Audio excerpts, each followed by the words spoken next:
بسم اللہ الرحمن الرحیم۔ اسلام کی بنیاد ایمان لانے کے بعد 4 چیزوں پر ہے۔ 2 کا تعلق انسانی جسم سے ہے اور 2 کا تعلق انسان کے مال سے ہے۔ جو انسانی جسم سے تعلق ہے وہ تو نماز ہے اور روزہ ہے، یہ تو ہم یہاں سب کر ہی لیتے ہیں۔ اور 2 چیزوں کا تعلق مال سے ہے، حج کا اور زکوٰۃ کا۔ اگر آپ کے پاس اتنا مال ہے کہ جو نصاب تک پہنچ جاتا ہے جس پر زکوٰۃ فرض ہوتی ہے تو فرض ہو جائے گی، اور اگر وہاں تک نہیں پہنچتا تو فرض نہیں ہوگی۔ تو اس لیے بہت سے لوگ اس فرض سے محروم رہ جاتے ہیں جن کے پاس مال نہیں ہو پاتا، ایسے حج سے محروم ہو جاتے ہیں جن کے پاس مال نہیں ہوتا۔ حج اگر آپ کے پاس اتنا مال ہے کہ حج کے قرض برداشت کر سکتے ہیں تو حج فرض ہو جائے گا۔ تو بڑے خوش نصیب ہیں آپ حضرات جو حج کے لیے تشریف لے جا رہے ہیں۔ اور ایک اصول ہے کہ العلم قبل العمل، عمل کرنے سے پہلے اس کا جاننا ضروری ہوتا ہے کہ جب آپ کسی کام کو کرنا چاہیں گے تو پہلے اسے سیکھیں گے، اس کو جاننا ضروری ہوگا۔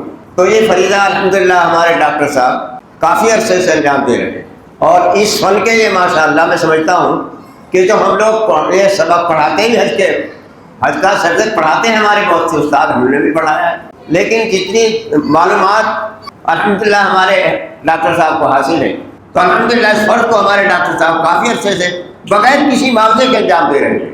اپنا ہی فرض بھی کرتے ہیں الحمدللہ، اللہ تعالیٰ ان کو برکت عطا فرمائے اور ان کو لمبی عمر عطا فرمائے تاکہ ان کا فیض جاری ہو۔ اور جیسے میں نے بتایا ہم لوگ حج کے فرائض کی کتاب پڑھاتے ہیں، ہم نہیں پڑھائی، لیکن سچ بات یہ ہے کہ جو تجربات ڈاکٹر صاحب کو حاصل ہو چکے ہیں ہمارے علاقے میں شاید کا دور دور تک اللہ نے مطلب اسلام کا تجربہ حج کے بارے میں نہیں، ان کے لیے بھی دعا کریں اللہ تعالیٰ ان کی عمر میں برکت عطا فرمائے اور ان کی لمبی عمر عطا فرمائے اور ان کے اس عمل کو اللہ تعالیٰ قبول فرمائے۔ تو بہرحال میں نے بتایا تھا کہ جیسے نماز سیکھنا اور اس کے بعد پڑھنا فرض ہے، ایسے ہی حج کرنے سے پہلے حج کا سیکھنا فرض ہے، اور اس بارے میں ہم لوگ بہت کوتاہی کرتے ہیں۔ اللہ نے اس فرض کی ادائیگی کے لیے ہمارے علاقے میں بلکہ دور دور تک یہ مظفر نگر بھی جاتے ہیں اور اسی طرح مراد آباد تک بھی جاتے ہیں، اپنا خرچ کرتے ہیں، ٹائم بھی خرچ کرتے ہیں، پیسہ بھی خرچ کرتے ہیں۔ اللہ تعالیٰ ان کے عمل کو قبول فرمائے اور اخلاص کی دولت سے مالا مال فرمائے۔ حضرت علی رضی اللہ تعالیٰ اللہ کے رسول صلی اللہ علیہ وسلم سے روایت کرتے ہیں کہ آپ صلی اللہ علیہ وسلم نے فرمایا کہ جس کے پاس زاد راہ ہو، مکے تک آنے جانے کا خرچہ ہو، اس کے بعد بھی وہ حج نہ کرے تو میری بلا سے کوئی حج نہیں، چاہے وہ یہودی ہو کے مر جائے چاہے نصرانی ہو کر مر جائے، کیونکہ اللہ نے قرآن کریم میں فرمایا ہے اور لوگوں پر اللہ کا یہ حق ہے کہ جو بیت اللہ تک جانے کی پوزیشن میں ہو، استطاعت رکھتا ہو، وہ اس کے گھر کا حج کرے، اور اگر کوئی اس کے بعد بھی حج نہ کرے تو اللہ تعالیٰ دونوں جہانوں سے بے نیاز ہے۔ حج فرض ہے، حج عبادت ہے، حج کرنے سے اللہ راضی ہوتا ہے۔ حج نہ کرنے والا جس پہ فرض ہے وہ حج نہ کرنے والا فاسق ہے، اور کوئی حج کی فرضیت کا انکار کرے تو وہ اسلام سے خارج ہے۔ موٹی موٹی باتیں تقریباً ساری شروع سے لے کر آخر تک آپ کے سامنے آ چکی ہیں۔ آج میں ان کو دوبارہ موٹا موٹا ہیڈنگ ریپیٹ کر رہا ہوں۔ جو باتیں بھی اب تک آپ کے سامنے آئی ہیں اس میں آپ کے جو بھی سمجھ میں نہ آیا ہو وہ چاہے آپ ابھی معلوم کر لیں یا بعد میں آپ واٹس ایپ کے ذریعے وائس میسیج کے ذریعے سوال بھیج کے معلوم کر لیں۔ حج بدل کی بات کل آپ کے سامنے آ گئی تھی، حج بدل سمجھ میں آ گیا تھا۔ اگر کوئی دوبارہ حج کو جا رہا ہے اور وہ اپنے ماں باپ دادا دادی کسی کی طرف سے حج کر رہا ہے تو وہ حج بدل وہ نہیں کہلائے گا جس کے لیے شرائطیں ہیں۔ شرطیں اس کے لیے ہیں کہ کوئی آدمی اپنے خرچے سے کسی کو حج کے لیے بھیج رہا ہے، تو یہ جو حج کو جا رہا ہے یہ کوئی سا بھی حج کر لے، اس کی مرضی، حج کی تینوں قسموں سے کوئی سا بھی حج کر لے، اور حج کی چاہے تو اپنی طرف سے کر کے ثواب پہنچائے اپنے ماں باپ کو، چاہے انہی کے نام سے کر لے۔ جس نے حج کیا ہے اس کو 7 حج کا یا 10 حج کا ثواب ملے گا، اور جس کی طرف سے حج کیا ہے ان کا اللہ تعالیٰ حج قبول کریں گے انشاءاللہ۔ ایک بات ذی الحج کے تعلق سے کچھ آئی تھی، اور ایک بات آئی تھی کہ پہلے حج اپنے ماں باپ کی طرف سے کر آئے، یہی تھا معاملہ، یعنی کسی پہ حج فرض تھا اس کو حج خود کرنا چاہیے تھا۔ سوال یہ تھا کہ پہلے ہم حج کو گئے اور حج ہم اپنے والد کے والدہ کی طرف سے کر آئے، تو جن پر حج فرض ہوا ہے انہیں کو خود اپنا کرنا چاہیے۔ جیسے ماں باپ زندہ ہیں لیکن بیٹے کی الگ کمائی ہے، تو بیٹے کی کمائی سے جو حج فرض ہوا ہے تو بیٹے پہ ہوا ہے، ماں باپ پہ نہیں ہوا۔ ہم یہ کرتے ہیں کہ ماں باپ کو تو بھیجا نہیں، خود چلا گیا، معاشرے میں ہمارے ارد گرد بھی ایسا ماحول ہے کہ دیکھو باپ کو نہیں بھیجا خود چلے گئے. باپ پر حج فرض نہیں ہوا تھا, ان پر فرض ہوا تھا جو کما رہے ہیں. اب اگر کسی نے حج کو گیا اور باپ کی طرف سے کر دیا تو باپ کی طرف سے حج تو ہو گیا, لیکن ان کا یہ عمل صحیح نہیں ہوا, غلط تھا. اب اللہ تعالیٰ اگر ان کو دوبارہ بھیج رہے ہیں تو ان کو اپنی طرف سے حج کرانا چاہیے, کیونکہ ان کا تو فریضہ باقی ہے. ایک یہ تھا کہ کسی کو 10 تاریخ ہی ہے مہینہ ہونے کی نماز چھوٹنے کی, اور ان کے آنے میں پھر ایک ہفتہ ہی ہے اور اتنے وہ پاک نہیں ہوتی ہیں. اب 10 تاریخ میں صبح ہو جائے, دوپہر ہو جائے, شام کو ہو جائے, کبھی بھی نماز چھوٹ سکتی ہے. تو ان کو چاہیے کہ مزدلفہ میں آئیں جیسے ہی فجر کی اذان ہو, اول وقت میں فجر کی نماز پڑھیں اور 2 منٹ دعا کریں, اور راستے میں وہ مکے کی طرف چل رہے ہیں, چلتے چلتے وہ دعا کرتے ہیں. کوشش یہ کریں کہ وہ دائیں بائیں روڈ پہ ہو جائے, کوئی گاڑی ٹیکسی کوئی مل جائے کرایہ تو بہت لے لی تو وہ کرایہ سے آ جائے, نہیں تو پیدل تو آنا ہے, اور وہ جا کے سیدھے طواف زیارت کر لیں. اگر اس کو یہ یقین ہے کہ میں جب تک میری فلائٹ ہے واپسی کی جب تک پاک نہیں ہوگی تو وہ سیدھی المزدلفہ سے مکہ چلی جائے اور مکہ جا کے طواف زیارت کرے, اور اس کے فوراً بعد وہیں طواف وداع بھی کر لے, اس کے بعد وہ صحیح کر لے. اب اگر صحیح میں اس کی نماز چھوٹ جاتی ہے تو کوئی حرج نہیں ہے, صحیح ایسے ہی ہو جائے گی. صحیح کے لیے نہ پاکی شرط ہے اور نہ طہارت شرط ہے, نہ وضو شرط ہے, وہ ایسے ہی کر سکتے ہیں. اور میڈیسن دوائی کھانے کا جو مسئلہ ہے وہ میں نے بتایا تھا کہ اگر کسی نے دوائی کھائی تو اس کو 5 مسئلے پیدا 6 مسئلے پیدا ہو جاتے ہیں. تو پہلے تو وہ یہی فرق نہیں کر پائے گی کہ میرے ساتھ کون سا مسئلہ پیش ہوا ہے. دوسری یہ کہ 6 کے 6 مسئلے اس کے سامنے ہو, اب وہ سوال پوچھے گی مفتی صاحب سے, مولانا سے, حضرت جس سے کہ اس مسئلے میں میرے سامنے والا معاملہ ہے, میرے لیے کیا معاملہ ہے. دوسری چیز یہ کہ ہمیں جو عادت ہے وہ اپنے یہاں کے ٹمپریچر کی ہے. وہاں اس وقت ٹمپریچر ہمارے یہاں سے کافی زیادہ ہوگا اور موسم ہوگا گرم خشک. ہمارے یہاں موسم ہوتا ہے گرم تر, یعنی اگر ہم نے کوئی چیز باہر دھوپ میں رکھی تو وہ گھس جائے گی, سڑ جائے گی, اور اگر وہاں رکھیں گے تو وہ سوکھ جائے گی. اگر کوئی آدمی یہاں کھڑا ہے تو پسینے آنے رہیں گے اس کو, وہاں کھڑا ہے تو پسینے تو تھوڑے بہت آئیں گے, سوکھتا رہے گا. تو اس لیے وہاں کا موسم دوسرا ہے. پھر یہاں آپ نہ تو پیدل چلتے ہیں نہ ہی آپ کوئی ایسا کام کرتے ہیں, وہاں روزانہ پیدل چلتے ہیں وہ. اور جس وقت یہ میڈیسن کھانے کی بات ہے اس وقت اس کو نہ چلنے پہ بھی 200 کلومیٹر چلنا پڑے گا, جو پہلے سے ہی تھکا ہوا ہے, نیند اس کی پوری نہیں ہوئی ہے, اور اگر اس کو اتنا پیدل چلنا پڑے تو ویسے ہی ہاتھ سے بھی ہاتھ ہو جاتا ہے. تو اگر اس وقت یہ دوائی کھائی جائے, دوائی کیسی ہوتی ہے کہ دوائی ایک سال کہے کہ اس سے پیریڈ رک جاتا ہے, تو دوائی کھانے کا جسم کے اوپر اندر طبیعت پہ اثر ہوتا ہے مخالف, جسے ہم ری ایکشن کہتے ہیں. تو اس کا ایک اثر تو یہ ہوتا ہے کہ دوائی کھانے والے کو چکر, بے چینی, گھبراہٹ, الجھن, پسینے, یہ چیز ہوتی ہے. اور ایک یہ ہوتا ہے چونکہ موسم وہاں گرم ہے, ہارے تھکے ہوئے ہیں, پیدل چلنا بننا پڑتا ہے, تو اس کا نظام بگڑ سکتا ہے. اگر نظام بگڑ گیا تو ہم 6 مسئلے پیدا ہوتے ہیں. اسے پہلے سے ایک مسئلے کا پتہ نہیں ہے, 6 کام سے سیکھے گا. دوسری چیز, اگر کسی نے دوائی کھائی, میں ایک مسئلہ سمجھا دیتا ہوں پھر آپ کی سمجھ میں آ جائے گا یہ مسئلہ کہ دوائی کھانی چاہیے یا نہیں کھانی چاہیے. اگر کسی نے پیریڈ کو روکنے کی دوائی کھائی, دوائی کھانے کے بعد جیسے 10 تاریخ میں ان کی نماز چھوٹی تھی, 10 میں, 11 میں, 12 میں, 3 تاریخوں میں ان کو طواف زیارت کرنا تھا, اور اس کے 3-4 دن بعد ان کی وطن واپسی ہے. تو 10 تاریخ سے اور وطن واپسی تک اتنا ٹائم نہیں ہے کہ وہ پاک ہو کر نماز پڑھ لیں. اس نے دوائی کھا لی, دوائی کھانے کے بعد اس کا 10 تاریخ میں مہینہ نہیں ہوا, اس کا پیریڈ رک گیا, اس نے اس بیچ میں طواف زیارت کر لیا. طواف زیارت کرنے کے بعد وہ گھر آ گئی. اگر وہ 15 دن پاک رہتی ہے یا پھر پورے مہینے پاک رہتی ہے, اگلے مہینے اپنے ٹائم پر ہی نماز چھوڑتی ہے, پھر تو کوئی حرج نہیں ہے, اس کا طواف سرسری ہوگا. اور اگر وہ 15 دن پاک نہیں رہی, بیچ میں ہی اس کی نماز چھوڑ گئی, تو گویا کہ وہ اس نے جو طواف کیا ہے وہ مہینے کی حالت میں کیا ہے. اب وہ ایسے ایک بدنا اس کو ہوگا, پھر ایک اونٹ 7 حصوں والا جانور جرمانے میں توبہ نہ کرنے میں. اس لیے دوائی کا استعمال مت کریے گا. اگر ایسی ایمرجنسی ہے تو آپ پہلے کنکری مارنے سے پہلے طواف زیارت کر لیں, اسی کے ساتھ طواف وداع کر لیں. اگر اس کی کسی کی فلائٹ 2-4 دن باقی ہے تو پھر تو کوئی مسئلہ ہے ہی, کوئی پریشانی کی بات نہیں ہے. طواف زیارت کے علاوہ حج کے تمام اعمال وہ کرے گی. عرفات جائے گی, مینا جائے گی, عرفات جائے گی, مزدلفہ جائے گی, کنکری مارے گی, قربانی ہوگی, بال کٹیں گے, ساری چیز ہوں گی. اس میں پاکی اور ناپاکی کا کوئی مسئلہ نہیں ہے. ایسا نہیں ہے کہ کسی کی نماز چھوٹ رہی ہے تو اس کا حج کچھ ہلکا ہوا, ایسے کوئی مسئلہ نہیں ہے. جو دعائیں آپ پڑھیں گے وہی دعائیں وہ پڑھیں گے. قرآن اور نماز اس پر معاف ہے. قرآن اور نماز نہیں پڑھے گی, باقی ساری تسبیحات, ذکر و اذکار, سب دعا کرنا, سب چیز کرے گی. سمجھ میں آ گیا مسئلہ؟ اور تو کوئی بات نہیں تھی کسی کی؟ جی پہلے بھی آیا تھا یہ, اس کو میں نے اپنی طرف سے سمجھایا تھا کہ آپ مدینے میں 9 دن رہو گے, 8 رہو گے, 9 دن واپسی. اگر کوئی آدمی کہیں مدت سفر کی برابر جا رہا ہے، سفر کر رہا ہے. ہمارے یہاں سفر کتنے کلومیٹر کا ہوتا ہے؟ 69 یہاں سے یہ صحیح 75 72 بھی کہہ دیتے ہیں. یہ تو سارے الگ الگ ہو گئے رائے سب کے 80.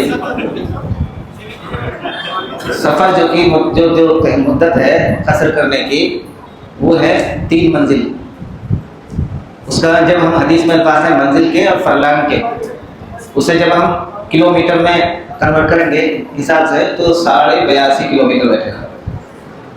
82.5 پہلے 77 کلومیٹر کتابوں میں تھا تو وہ مائل سے میل سے ناپ تول میں ہماری گڑبڑ تھی، جیسے سیر اور کلو. اب فکس ہو گئے میٹر فٹ اور انچ سب بات صاف ہو گئی تو 82.5 کلومیٹر. اگر کوئی سفر کر رہا ہے تو جیسے اپنی بستی سے نکلا، آپ یہاں رہتے ہیں سیما پوری میں، آپ بارڈر پہ پہنچے یا دلشاد گارڈر پہ پہنچے تو آپ یہاں سے نماز قصر کریں گے. راستے میں آپ کی نماز قصر ہوگی. اب جہاں آپ جا رہے ہیں اگر وہاں آپ کی 15 دن ٹھہرنے کی نیت ہے تو نماز پوری پڑھی جائے گی، اور 15 دن ٹھہرنے کی نیت نہیں ہے تو نماز قصر. قصر کا مطلب ہے صرف فرض نماز جو 4 رکعت والی ہے اس میں 2، باقی سب پوری پڑھی جائے گی. سنت نفل میں قصر نہیں ہے. اب راستے میں آپ کو ہوائی جہاز میں نماز پڑھنی ہے، آپ پوری ہوائی جہاز میں 12 رکعت 17 رکعت پڑھیں گے تو دوسرے کیسے موقع ملا کیسے کریں گے؟ جس ہوائی جہاز سے آپ کو سفر کرنا ہے اس میں مسجد بھی ہے، نماز پڑھنے کی جگہ بھی ہے، لیکن 6-7 آدمی ایک ساتھ نماز پڑھ سکتے ہیں. تو حال تو وہ آنے جانے والے اتنا گردہ کاٹتے رکھتے ہیں کہ بس واش روم بھی جانا ہے سب کو، تو اس سے احتیاط کریں جہاز میں واش روم کا استعمال نہ کریں، آپ پہلے ہی فارغ ہو جائیں. سب سے پیچھے جہاز کے وہ نماز پڑھنے کی جگہ ہے، آپ 2 رکعت نماز ظہر کی پڑھ کے آ کے اپنی سیٹ میں بیٹھ جائیے تاکہ 2-2 4-4 جا کے پڑھتے رہیں، سب کو موقع مل جائے. لیکن یہ ایسا جب ہی ہوگا جب آپ کا وضو ہوگا. آپ سوچیں کہ جہاز میں ہم وضو نہیں ہے تو ایسے تیمم کرنا ہے، ایسے تیمم تھوڑی ہوتا ہے، وہ الگ مسئلہ ہے. مدینے میں آپ مسافر ہوں گے، اگر جماعت نکل گئی تو آپ قصر پڑھیں گے. نماز پڑھانے والا آپ ہی میں سے کوئی ہو، چلو کمرے میں نماز ہوٹل پہ ہی کر لیتے ہیں تو پھر وہ بھی قصر نماز پڑھائے گا. مکے میں آپ کا 1 مہینے سے بھی زیادہ قیام ہوگا، اس میں آپ مسافر نہیں رہیں گے. امام کے ساتھ پوری پڑھیں گے. جی ہاں، امام کے ساتھ سب پوری پڑھی جائیں گی. کہیں کا بھی جو لوکل امام ہے جو وہاں نماز پڑھا رہا ہے وہ نماز پوری پڑھائے گا تو ہم نماز پوری ہی پڑھیں گے. عورتوں کی نماز پڑھنے کا مسئلہ کئی بار آ گیا ہے. جنازے کی نماز پڑھنے کا طریقہ بھی سب آ گیا. سب کو جنازے کی نماز تو یاد ہو گئی ہے، سب کی ہر جنوں کو یاد ہو گئی ہے. امام کے پیچھے نماز کیسے پڑھنی ہے یہ بھی طریقہ آ گیا سب پہ. آپ نے اپنے گھر سے سامان، میں موٹا موٹا سا ہیڈنگ کرا دیتا ہوں، آپ نے گھر سے سامان باندھا حج کے لیے جو بھی آپ کا سامان تھا، 2 بیگ زیادہ سے زیادہ 2 بیگ، یہاں سے 2 بیگ کی ضرورت بھی نہیں ہے. 1 بیگ ہی کھانے پینے کا سارا سامان کوئی لے جانے کی ضرورت نہیں ہے. کچھ سوکھا سامان اپنی ضرورت کا، اپنی دوائیاں اور 4-5-6 جوڑی کپڑے جو بھی آپ کے پاس ہوں وہ کپڑے، اور جو آپ استعمال کرتے ہوں، بنیان استعمال کرتے ہیں، ٹوپی استعمال کرتے ہیں، ٹوپی تو ہوتی ہے، رومال استعمال کرتے ہیں، انڈر ویئر استعمال کرتے ہیں. یہ ساری چیزیں آپ اپنی 1.5 مہینے کی ضرورت کی. آپ کا چشمہ اگر چشمہ لگاتے ہیں تو 2 ہفتے چشمے لے کر جانے، اور دھوپ کا چشمہ اگر کوئی نہ لگاتا تو دھوپ کا چشمہ ضرور لے لیں. کھانے پینے کا تھوڑا سا سوکھا سامان، اگر کسی وجہ سے کھانا نہ ملے تو آپ اس سے اپنی بھوک مٹا سکیں. آج کل ویسے کھانا ہر جگہ مل جاتا ہے، پیسے تو کھانا لے لو. کھانے کی بہت ساری چیزیں ہیں، ہر جگہ ملتی ہیں، لیکن آپ اپنے ساتھ لے جانا چاہتے ہیں تو سوکھے چنے ہیں، نمکین ہیں، اور بہت سے وہ چاول کے آتے ہیں کیا کیا چوڑے وغیرہ، مرمرے، بہت سارے سامان ہیں، بسکٹ ہیں، گلوکوز ہے. خاص طور سے جو ڈائبٹیز شوگر کے مریض ہیں تو وہ اپنے ساتھ کھانے کا سامان ضرور رکھیں گے. پانی کی بوتل آپ کے ساتھ ضرور رکھنی ہے، اور ایک سفری جانماز. قرآن کا نسخہ اور جو جن کے موبائل میں ہیں ان کو نسخے کی ضرورت نہیں ہے. دعاؤں کی کوئی کتاب اور حج سے متعلق کوئی کتاب یہ اپنے پاس رکھنی ہے، اور باقاعدہ روزانہ اس کو پڑھنی ہے، روزانہ ذکر و اذکار کرنے ہیں. وہاں 1.5 مہینے کا جو سفر ہے یہ صرف آپ کو اللہ کی یاد کرنے کے لیے، اللہ کا ذکر کرنے کے لیے ہے. سامان جب باندھیں گے آپ تو سامان باندھتے ٹائم آپ موجود رہنے چاہیے یا خود اپنے ہاتھ سے باندھیں، ورنہ وہاں وہ سامان جو آپ کا رکھا ہوا نہیں ہے وہ نہیں ملتا ہے. سوئی دھاگے کی آپ کو ضرورت پڑی تو اگر آپ کا رکھا ہوا نہیں ہے تو ملے گا نہیں. کمر بند ڈالنے کی سلائی ہے، کمر بند ہے، اور جو ایسی چیزیں ہیں وہ آپ کو جبھی ملیں گی جب آپ کا خود دخل ہو اس میں.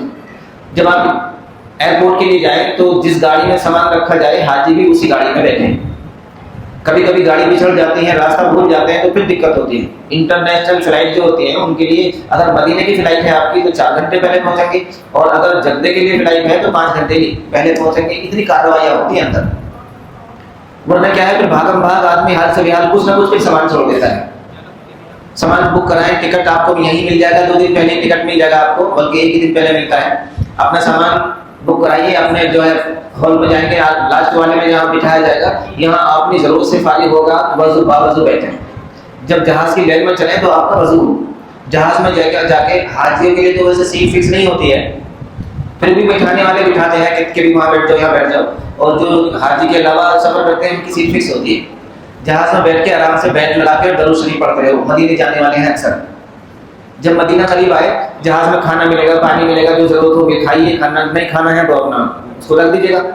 اب آپ درود شریف پڑھتے رہیں۔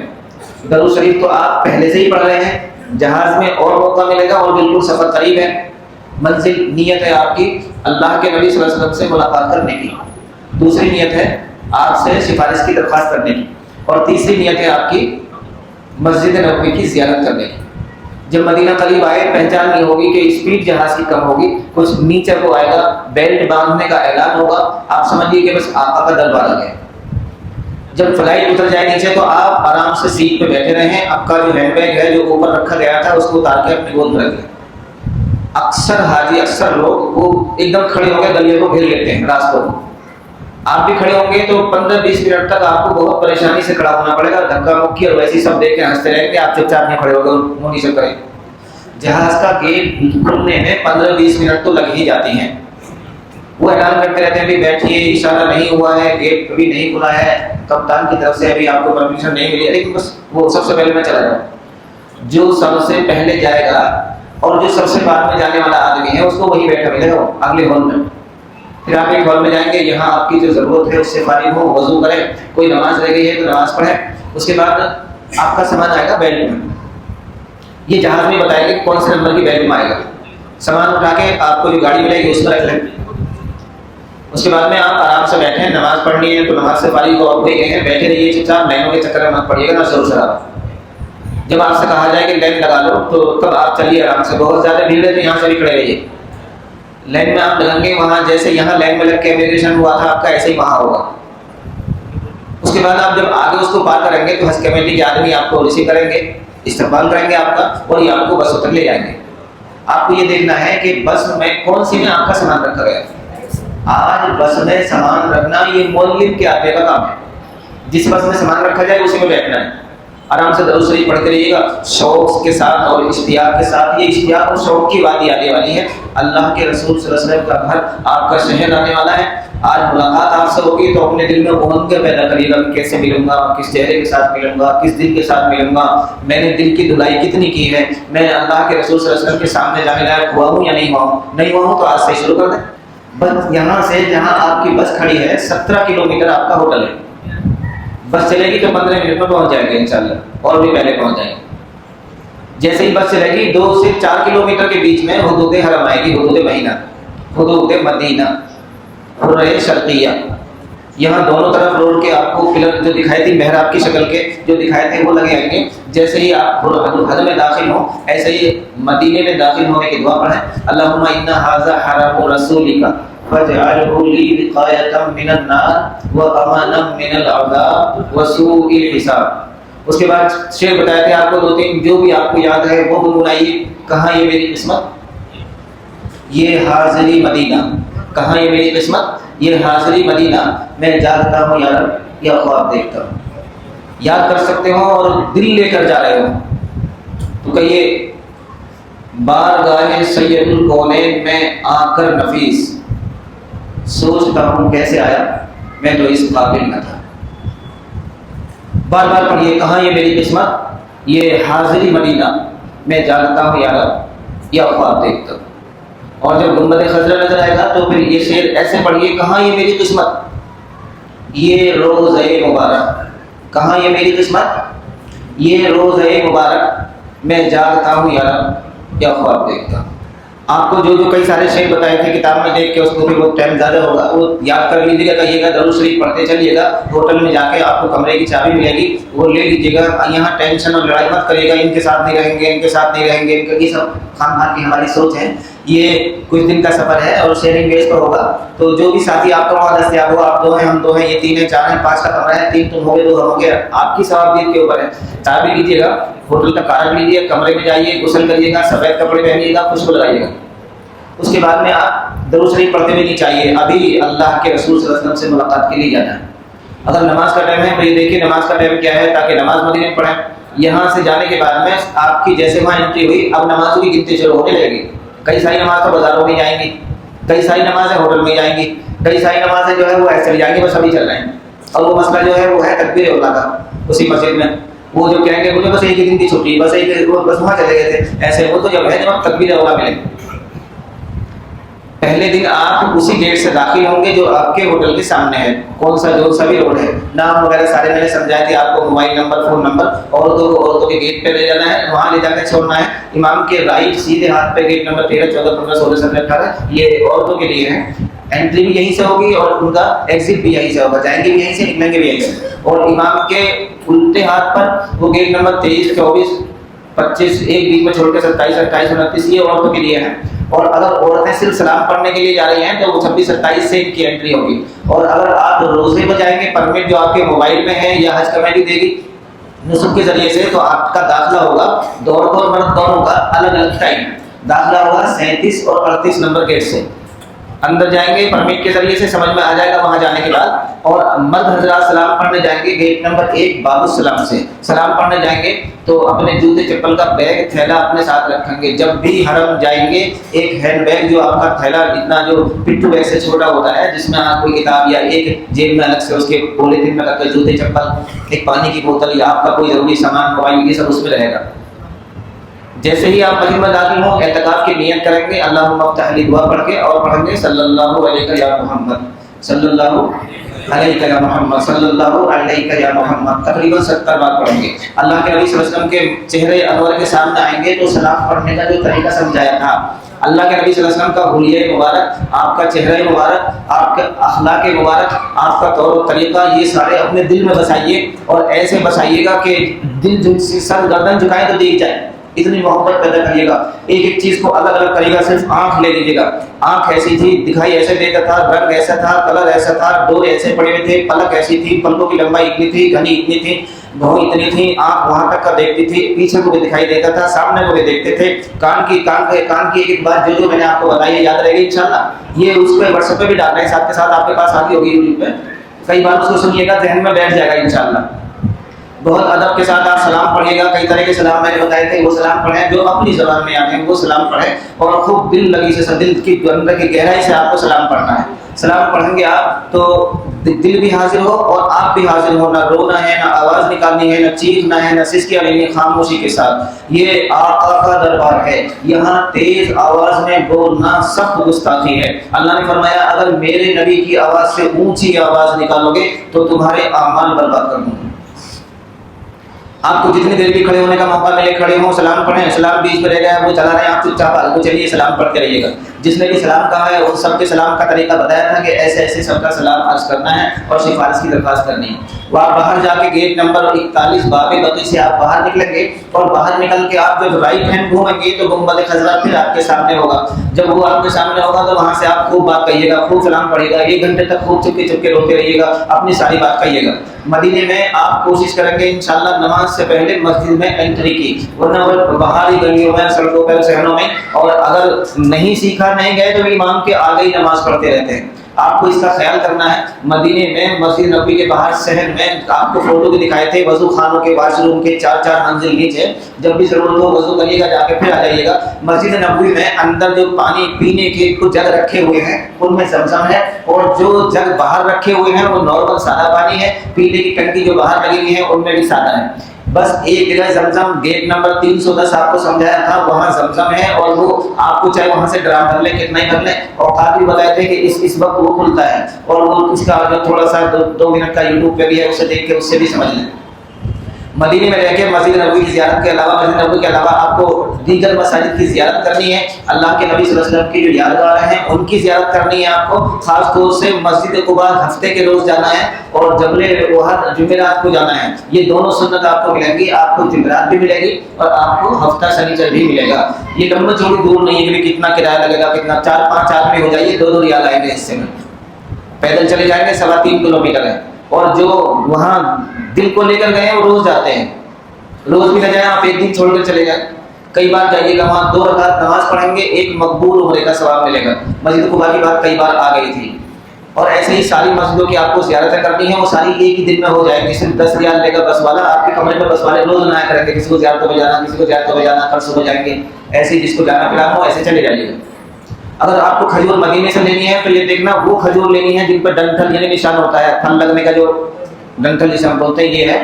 اگر وہ نہ ہو تو پھر وہ اتنا خراب ہو جائے گی. اور مکے سے لینی ہے تو تقریباً اب ریٹ ایک جیسے ہی ہے. مکے میں جہاں آپ ٹھہریں گے عزیز یا میں اسی کے برابر میں ہے ایک محلہ کارکیہ، وہ منڈی ہے، وہاں جائیے 2-4 آدمی، اور 2-4 آدمی وہاں سے لے کے 2-4 آدمی وہاں جائیے گا، جا کے طے کر لیجیے گا وہ منڈی کے ریٹ وہاں بھی اتنے ہی ہیں وہاں بھی اتنے ہی ہیں.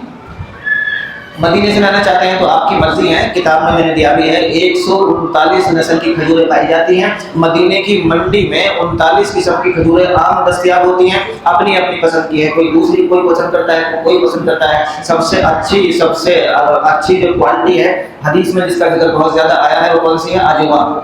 ایک کھجور ہے برنی مدینہ، اللہ کے نبی نے فرمایا یہ ساری بیماریوں کے لیے شفا ہے. اور برنی اگر گھر میں ہوتی ہے تو فاقہ نہیں ہوتا ہے، سب سے سستی ملے گی برنی. کھجور ہم دیکھ کے پسند نہیں کرتے ہیں، عجیب طرح کا اس کا ڈیزائن رنگ ہوتا ہے، ویسے برنی کھجور میں شفا ہے. امبر کھجور سب سے مہنگی ہوتی ہے لیکن کوالٹی سب سے اچھی ہے. وہ کھجور جو اللہ کے نبی صلی اللہ علیہ وسلم نے سب سے پہلے کھائی تھی اور آپ کے منہ مبارک میں جو سب سے پہلی کھجور گئی تھی اس کا نام تھا امام جروان، اور اس کو بولتے ہیں حلوہ. اب نہیں ملے گی، صرف سیزن کے موسم میں ملتی ہے جب تک بھی کول رہے. وہ کچی ہی کھائی جاتی ہے. جب آپ نے کھائی تھی تو جیسے ہم کہتے ہیں ڈال کا پھل، رطب کا زمانہ تھا، ایسے ہی ڈال لا کے دی تھی حضرت کلثوم بن حضر نے، اور انہوں نے سب سے پہلے مہمان نوازی آپ کی تھی. وہ کھجور جو سب سے پہلے اللہ کے نبی صلی اللہ علیہ وسلم کی غذا بنا ہے وہ رطب تھا، رطب کا زمانہ تھا. کھجور کا نام تھا امام جروان. اس کو اب بولتے ہیں حلو، کہہ دیتے ہیں حلوہ. وہ کچی کھائی جاتی ہے، موٹی موٹی ہوتی ہے، سستی 10 کلو مل جاتی ہے. بہت ساری امبر ہے، کلمی ہے، عجوا ہے، بہت ساری کھجور ہیں جو آپ کو پسند آئے وہ دیکھ کے کوالٹی اچھی صاف ستھری لیجیے گا. آپ جب جائیں گے تو فصل پک رہی ہوگی، شاید آئے نہ جب تک، ہو سکتا ہے کچی مارکیٹ میں آنے لگی. باقی پرانی والی مہنگی تو صاف ستھری دیکھ کے لائیے، بہت سستی ہے، مہنگی نہیں ہے. یہ حاجی صاحب لائیں 11 کلو، عجوا بھی 11 کلو لائیں. میرا بہت سستی ہے کھجور. آج سے 20-30 سال پہلے جو ریٹ تھا آج بھی وہی اور کم ہے. اتنی برکت اللہ نے مدینے کی کھجوروں میں دی ہے. اللہ کے رسول صلی اللہ علیہ وسلم دعا کرتے تھے بار بار، اس کی برکت کی دعا کرتے تھے. اتنی برکت ہے مدینے کی کھجوروں میں، ساری دنیا کھاتی ہے اور پھر بھی ریٹ وہی کے وہی. جس دن آپ کی مدینے سے واپسی ہوگی ایک دن پہلے اعلان آئے گا، اس کا طریقہ بتایا تھا، اس کے حساب سے احرام ایک جوڑی اور ایک دن کی ضرورت کا سامان، اپنی دوائیاں اپنے ہینڈ بیگ میں رکھیں، باقی سارا سامان نیچے اتار کر رکھ دیں اپنے کمروں سے. کسی طرف بھی کہیں بھی رکھ دیں، ایک طرف ادھر، بس اپنے سارے بیگ ایک ساتھ ہونے چاہیے. آخری بار اللہ کے نبی صلی اللہ علیہ وسلم کی خدمت میں حاضری رہے. جو پہلی بار آپ کا لہجہ تھا، جو دل کی کیفیت تھی وہی کیفیت بنائیں، خوب دعا کریں. آخری سلام پڑھ کر آئیں اداس دل کے ساتھ اور نم آنکھوں کے ساتھ، اور بس کا انتظار کریں. بس آئے تو بس میں بیٹھ جائیں. 9 کلومیٹر چل کے بس ایک جگہ رکے گی، اس کا نام ہے ذوالحلیفہ یا دیر علی. مسجد شجرہ بھی اس کو کہتے ہیں، اور مسجد میقات بھی اس کا نام ہے. یہاں سے آپ کو احرام باندھنا ہے. اللہ کے نبی صلی اللہ علیہ وسلم نے بھی یہیں سے احرام باندھا تھا. یہاں سے آپ کو صرف عمرے کا احرام باندھنا ہے. اگر کسی کی نماز چھوٹی ہوئی ہے وہ بھی احرام باندھے گی. اگر کوئی بڑے بوڑھے ہیں، ضعیف ہیں، بیمار ہیں، پریشان ہیں، وہ بھی احرام باندھیں گے. بغیر احرام کے اس پوائنٹ سے آگے جانا جائز نہیں ہے.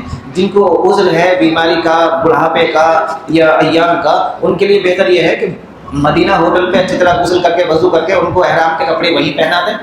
چاہے تو وہیں نیت کرا دیں، چاہے آ کے یہاں بس میں کرا دیں. چلنے لائق ہوں تو مسجد میں جا کے کرا دیں. جو عورتیں چلنے لائق ہیں لیکن نماز چھوٹی ہے ان کو بھی آپ مسجد میں لائیں، لیکن مسجد کے باہر پارک میں اور برآمدوں میں بہت ساری ایسی عورتیں ہوں گی جو احرام باندھ رہی ہوں گی، نیت کر انہیں کے ساتھ وہ بھی باندھ لیں گی.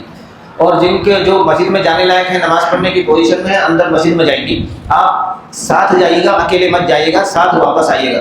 جہاں جہاں آپ مسجد میں جائیں گے، کئی ساری مسجد مدینے میں بھی آپ کو جانا ہے، یہاں بھی جانا ہے، تو پہلے 2 رکعت پڑھنی ہے آپ کو تحیۃ الوضو، تحیۃ المسجد، صلاۃ التوبہ، صلاۃ الحج. یہ تو حفظ ہو گیا ہوگا. ہر جگہ ایسے 2 رکعت نماز پڑھنی ہے، نیت 4 کرنی ہے. پھر 2 رکعت خاص طور سے آپ کو احرام کی نیت سے پڑھنی ہے. پہلی رکعت میں اگر یاد ہے تو قل یا ایھا الکافرون پڑھنی ہے، اور دوسری رکعت میں قل ھو اللہ احد پڑھنی ہے. اگر یہ یاد نہ ہو تو کوئی بھی پڑھ لیں. نماز پڑھنے کے بعد سب سے پہلے آپ کو اپنا سر کھولنا ہے، یعنی ٹوپی یا چادر سے سر ڈھک رکھا تھا وہ ہٹانا ہے. اس کے بعد آپ کو 3 نیت کرنی ہے. اے اللہ میں عمرے کی نیت کرتا ہوں یا کرتی ہوں، اسے میرے لیے آسان کر دے اور میری طرف سے قبول فرما. عربی میں کہنا چاہتے ہیں تو ایسے کہیں گے اللہم انی ارید العمرۃ فیسرھا لی وتقبلھا منی، اے اللہ میں عمرے کی نیت کرتا ہوں، اسے میرے لیے آسان کر دے اور میری طرف سے قبول فرما۔ 3 بار لبیک پڑھیں گے بلند آواز سے، عورتیں آہستہ۔ اس کے بعد جو بھی آپ کو دعا کرنی ہے وہ دعا کریں، دعا یہی کرنی ہے جو آپ نے بار بار سن رہے ہیں، بار بار یاد کر رہے ہیں، اپنے عمرے کی اور حج کی آسانی کی اور قبول ہونے کی، اپنی حاضری کی، قبولیت کی، بغیر حساب کے جنت کی، اور اپنے ماں باپ کی بخشش کی اور ایمان پر خاتمے کی۔ یہ ساری دعا ہر جگہ کرنی ہے۔ آپ وہاں دعا کرنے اللہ سے مانگنے کے لیے ہی گئے ہیں، دعا کر کے آپ اور لبیک پڑھتے بس میں آ کے بیٹھ جائیے گا۔ کوئی بھی یہاں سے بس سے جو چلے گی، آپ کا کوئی بھی ساتھی ایسا نہیں ہوگا جس نے احرام کی نیت، عمرے کی نیت نہ کر لی ہو، احرام میں نہ آ گیا ہو۔ عام طور سے عورتیں دھوکے میں ہوتی ہیں، اور بہت ساری پرانی عورتیں ان کو یہ دھوکہ دلواتی ہیں کہ ایسے وقت میں نماز نہیں پڑھتے تو احرام کیسا ہے، تم جا کے وہیں احرام باندھ لینا۔ یہ اس کے بارے میں مکمل تفصیل کو آ گئی ہے، سب آپ اس کو سمجھ بھی رہے ہوں گے۔ بغیر احرام کے یہاں سے آگے جانا جائز نہیں ہے، کسی کے لیے بھی جائز نہیں ہے۔ اگر کوئی وہاں کام کرنے کے لیے بھی گیا ہے تو پہلی بار اس کو احرام میں ہی جانا ہوگا، جب کام کرنے لگے گا پھر رخصت ہوگی آنے جانے کی۔ ایک آدمی گاڑی چلاتا ہے، پہلی بار اپنے ملک سے گیا تھا تو احرام میں، اس کے بعد اس کا روزانہ کا کام ہے گاڑی چلانا، جانا آنا، ڈرائیونگ کرنا، سبزی میں جانا، منڈی میں جانا، مارکیٹ میں جانا، نوکری کے لیے جانا، بازار لگانا، تو اس کے لیے بھی رخصت ہے۔ لیکن ہم جو جاتے ہیں، اگر ہم روز بھی آئیں گے مدینہ، روزانہ ہی احرام میں جانا پڑے گا، روز آئیں گے طائف تو روزانہ واپس احرام میں جانا پڑے گا۔ نہیں گئے تو جتنی بار ہمارے یہ سفر ہوئے ہیں اتنے ہی بکرے جرمانے میں دینے ہوں گے، اتنی ہی قربانی کرنی ہوگی، اور اتنی ہی لمبی لمبی توبہ کرنی ہوگی۔ مکہ آئیے، مکہ آنے سے پہلے بتایا تھا معلوم کریں کسی سے، 21 کلومیٹر حضرت اماں میمونہ کی قبر ہے، اس پہ ضرور فاتحہ پڑھنی ہے آپ کو، ضرور فاتحہ۔ اماں میمونہ حضرت شیخ لاہوری، حضرت مولانا احمد علی لاہوری گزرے ہیں، آپ مراقبے میں تھے، ان کے مراقبے میں آئیں اور یہ کہا بیٹے وہ جنت المالا میں اماں خدیجہ کے ساتھ ان کے بیٹے ہیں، اور مدینے میں ساری ازواج مطہرات 9 کی 9 سب ایک ساتھ ہیں، یہاں میں اکیلی ہوں، میرے پاس تم لوگ نہیں آتے۔ تو آپ خاص وصیت کرتے تھے اپنے شاگردوں کو اور اپنے ملنے والوں کو کہ وہاں ضرور جانا ہے۔ ان کی پوری بات میں نے آپ کو بتائی تھی، یہیں آپ کا نکاح ہوا تھا، یہیں آپ کی رخصتی ہوئی تھی، یہیں آپ کی وفات ہوئی، یہیں آپ کی قبر ہے۔ 6.5 کلومیٹر پہلے آپ حدود حرم میں داخل ہوں گے، مکہ کے بارڈر پہ۔ تنعیم محلے کا نام ہے، مسجد عائشہ بنی ہوئی ہے، مسجد عائشہ کے نام سے مشہور ہے۔ یہ حضرت میمونہ کی خبر ہے، باہر کے باؤنڈری دکھے گی تو پتہ چلے گا، یہ اندر تھوڑی دیکھ پائیں گے۔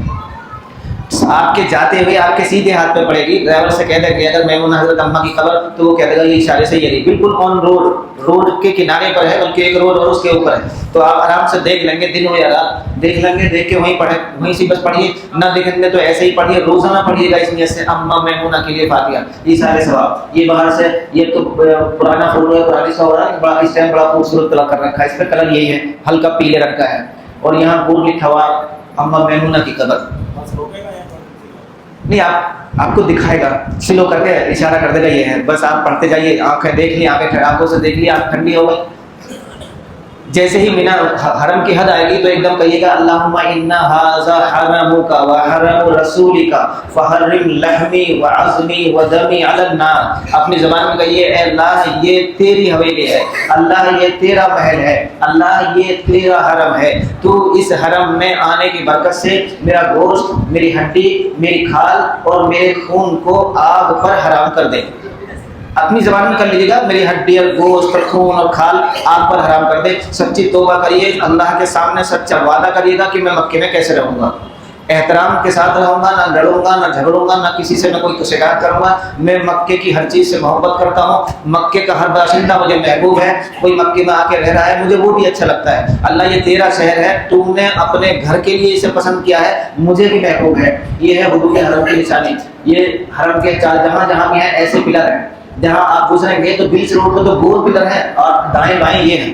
اس طرح کے پلر مکے کی حد کو پہچاننے کے لیے چاروں طرف 125 کلومیٹر اسکوائر میٹر بنتا ہے یہ شہر، 1104 جگہ یہ پلر لگے ہوئے ہیں۔ اگر اس کے اوپر ہم پانی ڈالتے ہیں، پانی اگر اس کے اوپر ڈالنے کے بعد الٹی طرف بہے گا تو وہ حرم کا حصہ ہے، سیدھی طرف بہے گا تو وہ ہند کا حصہ ہے، حرم سے خارج ہے۔ اللہ نے اس کو یہ عظمت عطا کی ہے، اللہ نے اس کو یہ عزت عطا کی ہے کہ اگر کوئی اس کے اندر قدم رکھ دے تو اس کو امن ہے۔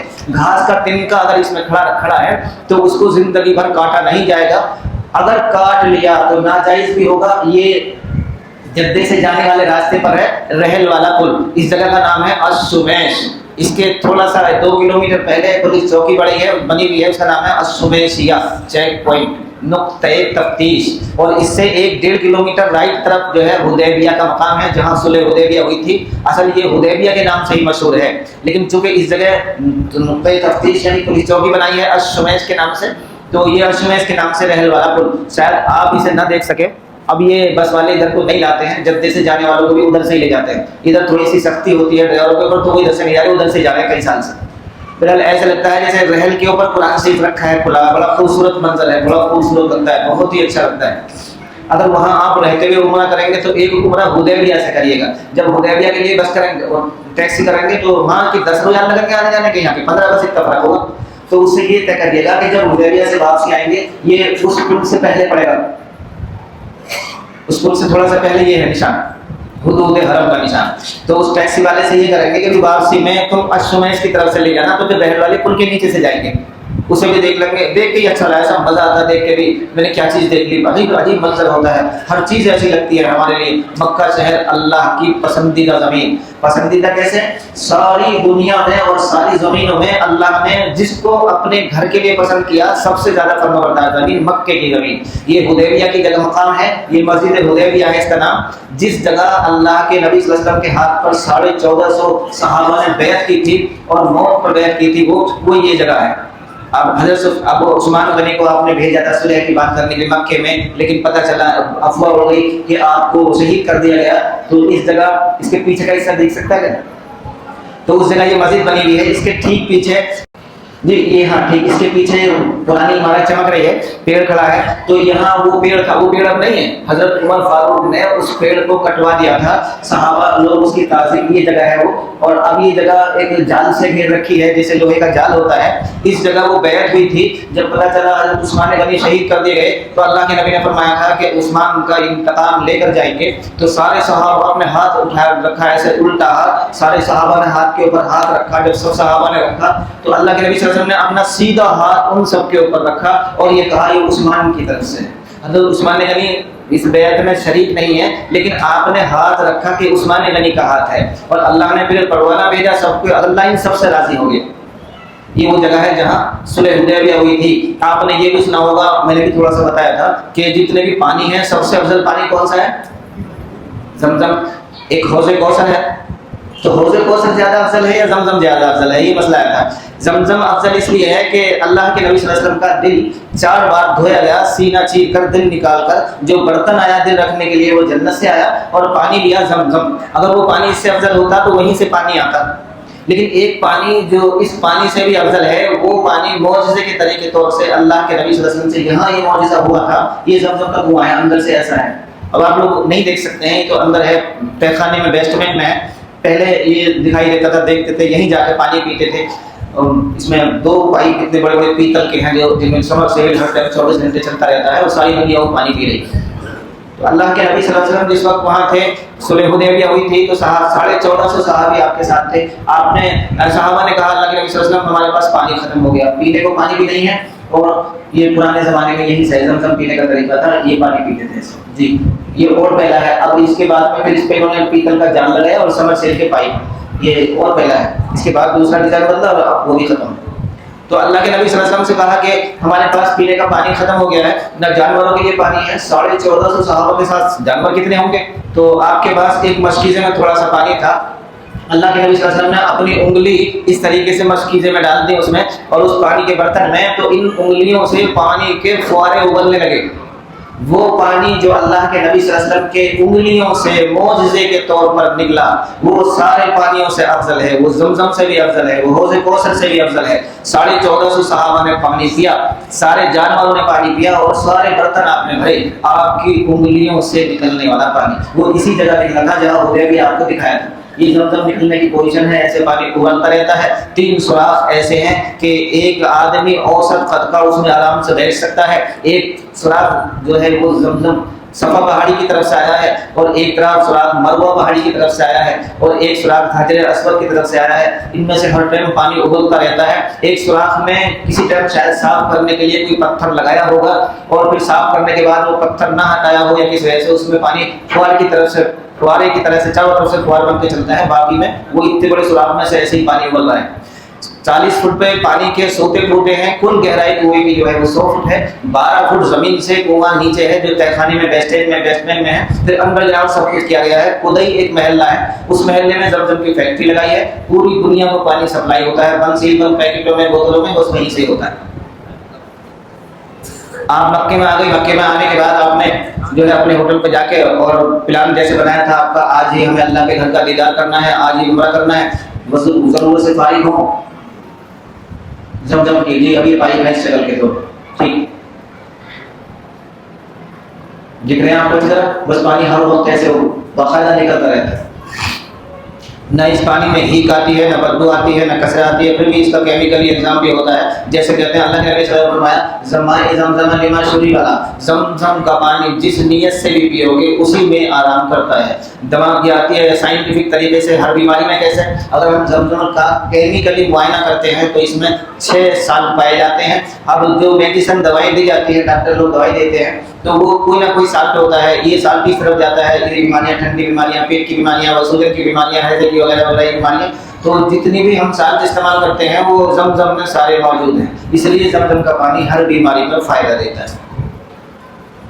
زمزم آپ جب بھی پیئیں گے تو نیت کیا ہوگی, میں اللہ کے رسول صلی اللہ علیہ وسلم کا جھوٹا پانی پی رہا ہوں. اللہ کے نبی صلی اللہ علیہ وسلم نے حج فرمایا, آخری حج, جب حج کیا تو آپ زمزم کے کنویں پر آئے. زمزم پلانے کی جو ذمہ داری تھی وہ آپ کے چچا کی تھی, حضرت عباس کی اور ان کے خاندان کی. زمزم ایک حوض میں بھر رہے تھے, کھینچ کھینچ کے ڈول سے کھینچا جاتا تھا, سب آ اس میں سے پانی پی رہے ہیں. اللہ کے نبی صلی اللہ علیہ وسلم آئے اور اس میں سے پانی پینے لگے. حضرت عباس نے کہا اللہ کے نبی صلی اللہ علیہ وسلم اس میں سب ہاتھ ڈال لیں, آپ اس میں سے نہ پئیں. اور اپنے بیٹے سے کہا کہ اپنی امی سے وہ برتن لاؤ جو میں نے دیا تھا الگ سے بھر کے اللہ کے نبی صلی اللہ علیہ وسلم کے لیے, آپ کے لیے الگ پانی بھرا ہے. تو آپ نے کہا نہیں میں تو اس میں سے پیوں گا. آپ نے اسی میں سے پیا جس میں سے سب صحابہ پی رہے تھے, جو حوض میں پانی بھرا ہوا تھا گڈھے میں. اس کے بعد اللہ کے نبی نے کہا کہ زمزم کا ڈول کھینچو. آپ نے کہا کہ اگر میرے بعد لوگ اس کو لازم نہ کر لیتے کہ ہمیں ڈول کھینچ کے پانی پینا سنت ہے تو میں پھر ڈول اپنے ہاتھ سے کھینچ کے پیتا. حضرت عباس نے ڈول کھینچا, آپ نے پانی کا ڈول بھرا ہوا اپنے ہاتھ میں لے لیا اور اس کو منہ سے لگا لیا. جب ڈول کو منہ سے لگا لیا آپ نے ڈول ایسے رکھا اور اس ڈول میں کل نکل دی. اب سارے سے جو ہے 1.25 لاکھ صحابہ کا مجموعہ ہے, کتنے صحابہ ہیں, کتنے خوش ہوئے ہوں گے کہ ہمیں سب کو اللہ کے نبی صلی اللہ علیہ وسلم کا جھوٹا پانی ملے گا. اور اب آقا کا جھوٹا پانی پیئیں گے ہمارے پیٹ میں جائے گا تو دوزخ کی آگ حرام ہو جائے گی. کتنا ہوں گے ان کے دلوں میں جاگے ہوں گے صحابہ کے, کتنا خوش ہوں گے کہ آپ نے یہ پانی جھوٹا کر دیا, کلی کر دی, ہم سب کو تھوڑا تھوڑا ملے گا. اللہ کے نبی صلی اللہ علیہ وسلم نے اس پانی کو کنویں میں پلٹ دیا اپنے ہاتھ سے. کس لیے؟ آپ کے لیے. ہمارے لیے جھوٹا کیا تھا نا. تو جب بھی زمزم کا پانی پئیں گے کیا سمجھ کے اللہ کے نبی صلی اللہ علیہ وسلم کا جھوٹا پانی پی رہا ہوں.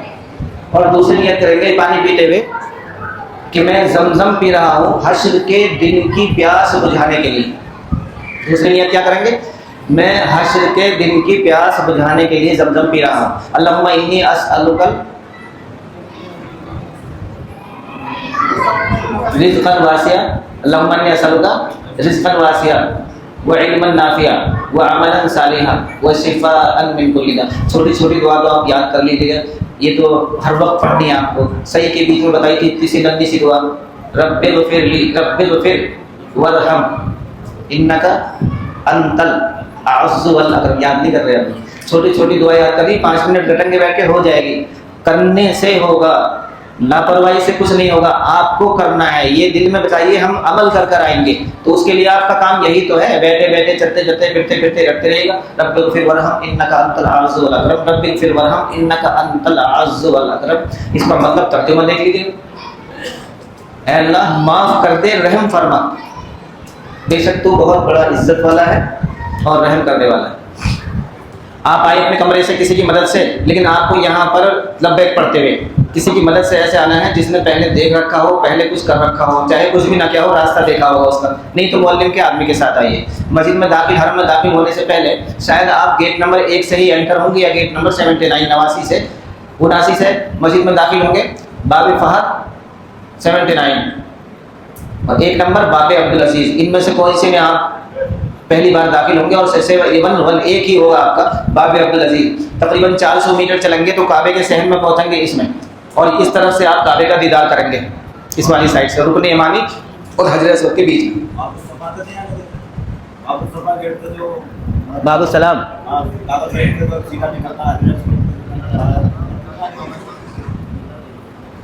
اب اس سائڈ سے نہیں آنے دیں گے، اس سائڈ سے سوچیں اور کسی گیٹ سے آ جائے تب بھی نہیں ہوگا ایسا، بس تین ہی گیٹ کھلے ہوئے ہیں، 4 آپ کے بس یہی سائڈ پڑے، نہیں ہو سکتا ہے کہ آپ باب عبداللہ سے آؤ، باب فتح جس سائڈ ہے گیٹ نمبر 45 اس سے بھی آ سکتے ہیں، میرا جہاں سے بھی آئے، اگر اس طرف سے آئے تو اس کے اپوزٹ سائڈ میں بالکل الٹی طرف حتیم کی سائڈ سے کعبے کو دیکھیں گے۔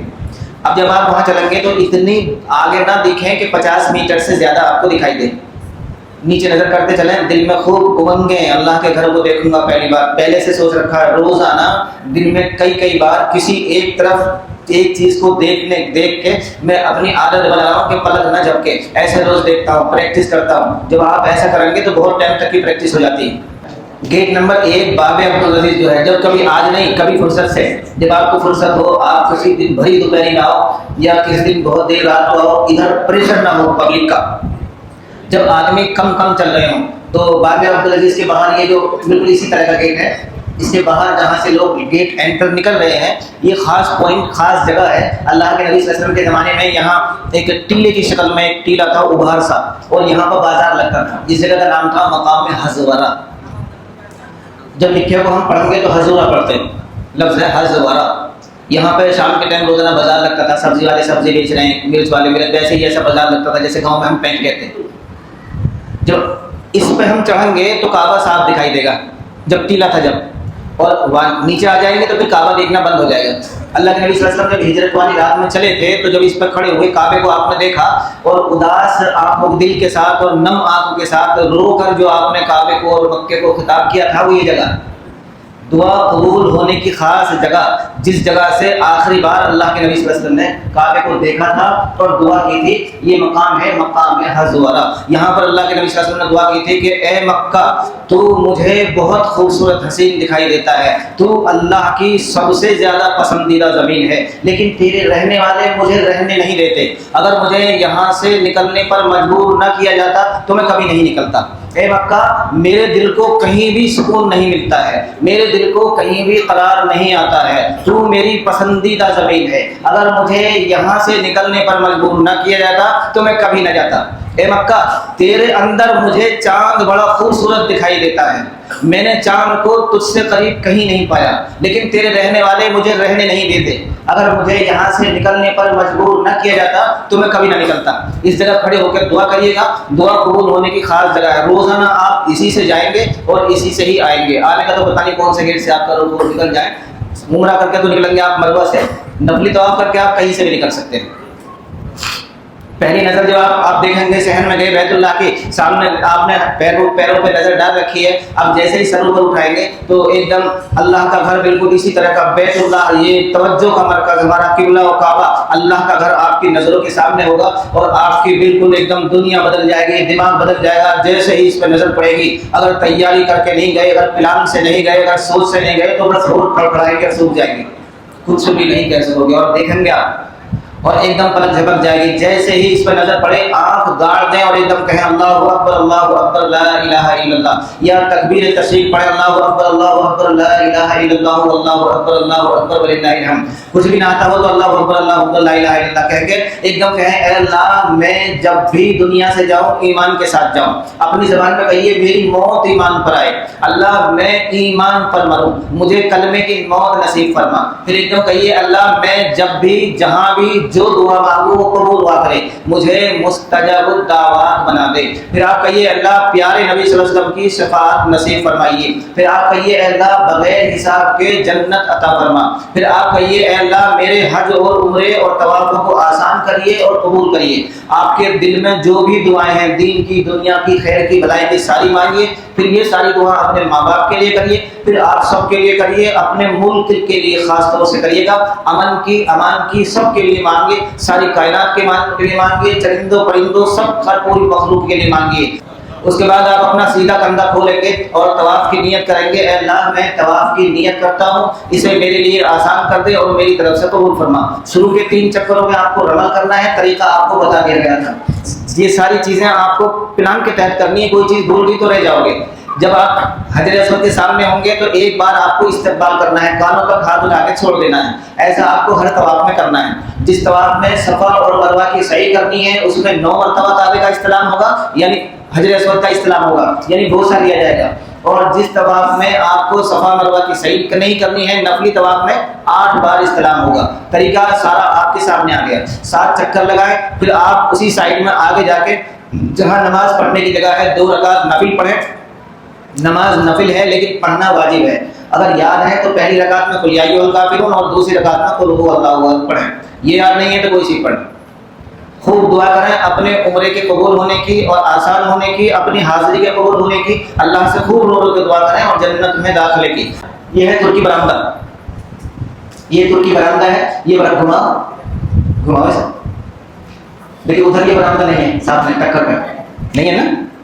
تو جہاں یہ جہاں آپ نے طواف ختم کیا ہے سامنے دیکھیں گے تو یہ برآمدہ نہیں ہے. تو جہاں برآمدہ نہیں ہے وہاں چلیے گا. جہاں سے برآمدہ شروع ہوتا ہے اس کے نیچے سے ساتھ سے راستہ لے آئے, لکھا ہوا ہے ٹو صفا الی السعی الی المصعى, صحیح کی طرف. وہاں سے جا کے صحیح پہ چڑھائی جیسے چڑھ کے پار کریں گے تو ہری لائٹ آئے گی آپ کے الٹے ہاتھ پہ. یہاں سے پھر ایک بار بوسہ دیجیے, یہ نواں بوسہ ہے. اور اگر وہیں سے لے کے چلیں گے تو پھر آپ کو گھنٹوں لگیں گے پورا گھوم کے آنے میں. اگر بوسہ لینا چاہے وہاں سے لے لیں چاہے یہاں سے لے لیں. اب صفا پہاڑی پائیے. صفا پہاڑی کے بارے میں نے آپ کو بہت کچھ بتایا تھا. اللہ کے نبی صلی اللہ علیہ وسلم کی اتنی ساری یاد ہے. وہ آخری جانور جو قیامت کے قریب آئے گا وہ بھی اسی سے نکلے گا, جس کا سر کیسا ہوگا جی, بیل کے جیسے. وہ کان کیسے ہوں گے اس کے؟ دابۃ الارض, جو جانور چوپایا زمین سے نکلے گا, جو قیامت کی آخری نشانی ہوگی, جو فرق کر دے گا ایمان اور غیر ایمان والے میں, وہ اس پہاڑی سے نکلے گا. یہ پہاڑی پھٹے گی, یہ پہاڑی ابھی باقی ہے. وہ جانور کیسا ہوگا؟ اس کا سر ایسا ہوگا جیسے بیل کا سر ہوتا ہے, اور اس کے سینگ ایسے ہوں گے جیسے 12 سینگ کے سینگ ہوتے ہیں, اور اس کے کان ایسے ہوں گے جیسے ہاتھی کے کان ہوتے ہیں, اور اس کی آنکھ ایسی ہوگی جیسے خنزیر کی آنکھ ہوتی ہے, سور کی آنکھ ہوتی ہے, اور اس کا سینہ ایسا ہوگا جیسے شیر کا سینہ ہوتا ہے, اور اس کا رنگ ایسا ہوگا جیسے چیتے کا رنگ ہوتا ہے, اور اس کا پیٹ ایسا ہوگا جیسے بلی کا پیٹ ہوتا ہے, اور اس کے پیر ایسے ہوں گے جیسے اونٹ کے پیر ہوتے ہیں, اور اس کی پونچھ دم ایسی ہوگی جیسے مینڈے کی ہوتی ہے. یہ اس کے ایک ہاتھ میں حضرت موسیٰ کا عصا ہوگا, لاٹھی ہوگی, اور ایک ہاتھ میں حضرت سلیمان کی انگوٹھی ہوگی. یہ ہر انسان سے ملے گا, سب سے باتیں کرے گا, پیشانی پہ نشان لگائے گا. جس کے لاٹھی کا نشان لگائے گا, عصا سے نشان لگائے گا, وہ ایمان والا ہوگا, اور جس سے انگوٹھی کا نشان لگائے گا انگوٹھی سے, وہ غیر ایمان والا ہوگا. اس کے بعد اب توبہ کا دروازہ بند ہو جائے گا, بس قیامت آئے گی. اس کے ایک جوڑ, یہ جوڑ ہے نا, انگلی کا جوڑ ہے, پھر یہ جوڑ ہے, پھر یہ جوڑ ہے, پھر یہ جوڑ ہے, پھر یہ جوڑ ہے, پھر یہ جوڑ, ایک جوڑ سے اور دوسرے جوڑ کا جو فاصلہ ہے وہ 20-20 ہاتھ کا ہوگا. اب کتنا بنے گا, کتنے جوڑے ہیں ہمارے اندر؟ یہاں پر آپ کو نیت کرنی ہے, اے اللہ میں صفا اور مروہ کی سعی کی نیت کرتا ہوں, اسے میرے لیے آسان کر دے اور میری طرف سے قبول فرما. آپ کو پھر بیت اللہ کی طرف ہاتھ ایسے اٹھا کے دعا کرنی ہے اتنی دیر جتنی دیر میں ایک طرف کا چکر ہوتا ہے. ہم وہاں دعا نہیں کرتے ہیں, دعا قبول ہونے کی خاص جگہ ہے صفا پہاڑی. دعا کرنے کے بعد آپ کو مروہ کی طرف چلنا ہے.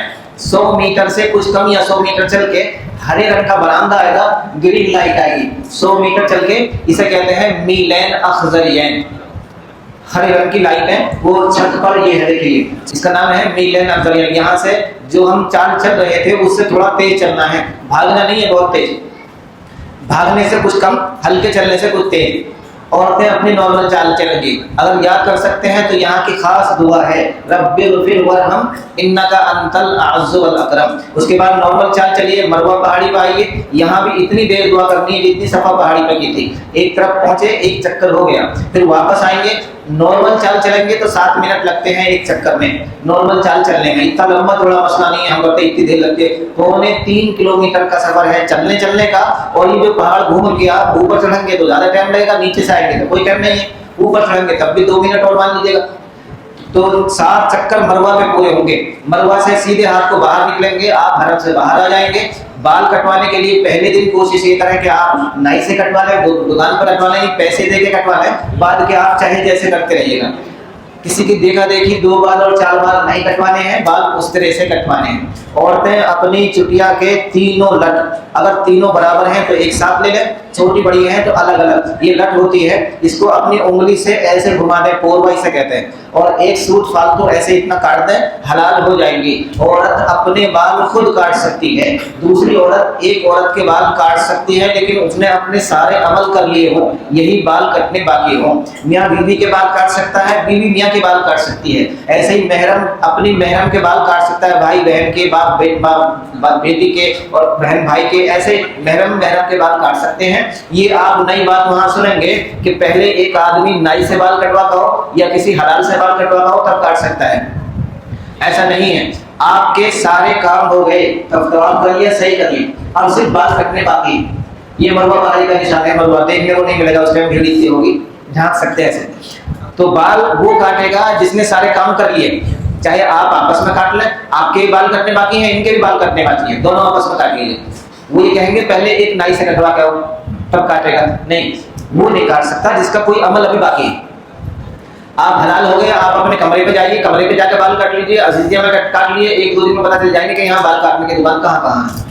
آرام کریے، کھائیے پیئیے، سوئیے، نہائیے، جب اگلے دن آپ آئیں گے اپنے صاف ستھرے کپڑے پہن کر، تو جو پہلا طواف ہے آپ کی زندگی کا، یہ بتایا تھا کیسے کرنا ہے، کس کے لیے کرنا ہے، کیا پڑھتے ہوئے کرنا ہے۔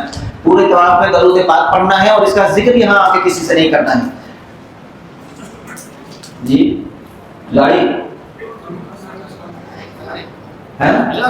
یہ فری والے نہیں، فری والے نہیں، فری کی چل جائیں گے سب بھائی، یہ فری والے ہیں لیکن یہ صرف کینچی سے کاٹتے ہیں، اور ہمارے یہاں کینچی سے کاٹنے سے حالات نہیں ہوتے۔ کینچی سے کاٹنے سے جب احرام سے نکلیں گے، جب بال آپ کے 1 انچ لمبے ہوں اور سارے سر کے بال 4.5 انچ کاٹ لیے جائیں، یہ بس ایسے کٹ کر چھوڑ دیتے۔ ہمارے بال اتنے ہوں گے نہیں کہ 1 انچ ہو جائے، ہم تو بال چھوٹے چھوٹے رکھتے ہیں نا سب، ہاں، تو اس لیے اس طرح سے ہی چلے گا معاملہ۔ یہ پچھلے 2 سال سے یہ فری والے نائی اٹھائے، لین بہت لمبی لگتی ہے لیکن بہت لمبی لین لگتی ہے۔ اب آپ 8 تاریخ تک آپ کا عمل ہے زیادہ سے زیادہ طواف کرنا نفلی اور عمرے کرنا۔ وہاں جو باتیں چلیں گی کہ طواف زندوں کے لیے ہوگا، عمرہ مردوں کے لیے ہوگا، اس پہ تفصیلی بات میں نے بتائی تھی، کئی بار آ گئی کہ طواف اور عمرہ آپ کسی کے لیے بھی کریں، آپ کی مرضی، سارے زندے ہوں، سارے مردے ہوں، سارے جو ہیں خاندانی ہو، غیر خاندانی ہو، کسی کے لیے بھی کر رہے ہیں۔ نائی جو وہاں بال کاٹتے ہیں تو یہ 2 منٹ سے زیادہ نہیں لیتے ہیں، 2 منٹ میں آپ کو چھوڑ دیں گے۔ اسے جب بھی آیا کریں آپ باوضو حرم میں آیا کریں، جب آپ حرم میں اگر وضو نہ رہے تو میں نے بتائی تھی کہ ایمرجنسی وضو کہاں ہے، ان زینوں کے نیچے ہے، ہرا پردہ پڑا ہے، لیڈیز کے لیے ہے، پردہ نہیں ہے جینٹس کے لیے۔ باہر صحن میں چاروں طرف وضو خانے، واش روم ہے، جب کبھی ضرورت پڑے تو آپ جس سائڈ میں ہیں اس سائڈ میں ہی موجود ہیں۔ نمبر سے میں نے بتایا تھا کون سا نمبر کدھر پڑتا ہے، کون سا نمبر کدھر پڑتا ہے، یہ ساری چیزیں ذہن میں رہنی چاہیے۔ وہاں جا کے نہ ہوپلیس ہونا ہے، نہ پریشان ہونا ہے، نہ گھبرانا ہے۔ 8 تاریخ سے پہلے خوب عمرے کرنے ہیں، خوب طواف کرنے ہیں، کسی کے نام نکاح بھی کریں۔ 2-4 دن پہلے آپ عمرے اور طواف بند کر دیں تاکہ ریسٹ آرام ہو جائے اور خود کو تیار کریں حج کے لیے۔ 8 تاریخ کی رات ہوگی اور 7 تاریخ کا دن، رات میں آپ کو کہا جائے گا 2 دن پہلے آپ کے پاس کارڈ لے کے، مینا کے کارڈ لے کے، آئی پی لے کے سارے آئیں گے، ساری باتیں ان سے کیا کیا پوچھنی ہے، یہ ساری بات آپ کے سامنے آ گئی ہے۔ جیسے ہی مینا کا دن ہوگا، آپ عشاء کی نماز کے بعد کھانے سے فارغ ہو کے اب آپ غسل کریں گے احرام کی نیت سے، وضو کریں گے احرام کی نیت سے، اپنے ہوٹل پر یا نیچے جا کے، نیچے جو ہوٹل ہے آپ کا اس میں نیچے جو نماز پڑھنے کی جگہ ہے یہاں جا کے آپ احرام باندھیں۔ احرام اس طرح باندھیں دوسرے کو کراہیت نہ ہو۔ احرام باندھنے کے بعد مسجد میں جائیے، اپنے محلے کی جہاں بھی آپ ٹھہرے ہوئے ہیں، اگر مسجد میں بھیڑ ہے، مسجد بند ہو گئی ہے تو یہی نماز پڑھنا ہے۔ 2 رکعت خاص طور سے توبہ کی نیت سے پڑھیں اور پھر 2 رکعت احرام کی نیت سے پڑھیں۔ پہلی رکعت میں قل یا ایھا الکافرون اور دوسری رکعت میں قل ھو اللہ احد پڑھیں۔ نماز پڑھ کے آپ اللہ سے خوب دعا کریں، کیسی دعا کرنی ہے، حج کی آسانی کی اور قبول ہونے کی، سچی توبہ کریں اور جا کے کمرے پہ سو جائیں۔ رات میں کسی ٹائم مولوی کا آدمی آپ کو بلانے کے لیے آئے گا، وضو کریں اور لبیک پڑھتے ہوئے نیچے آ جائیں۔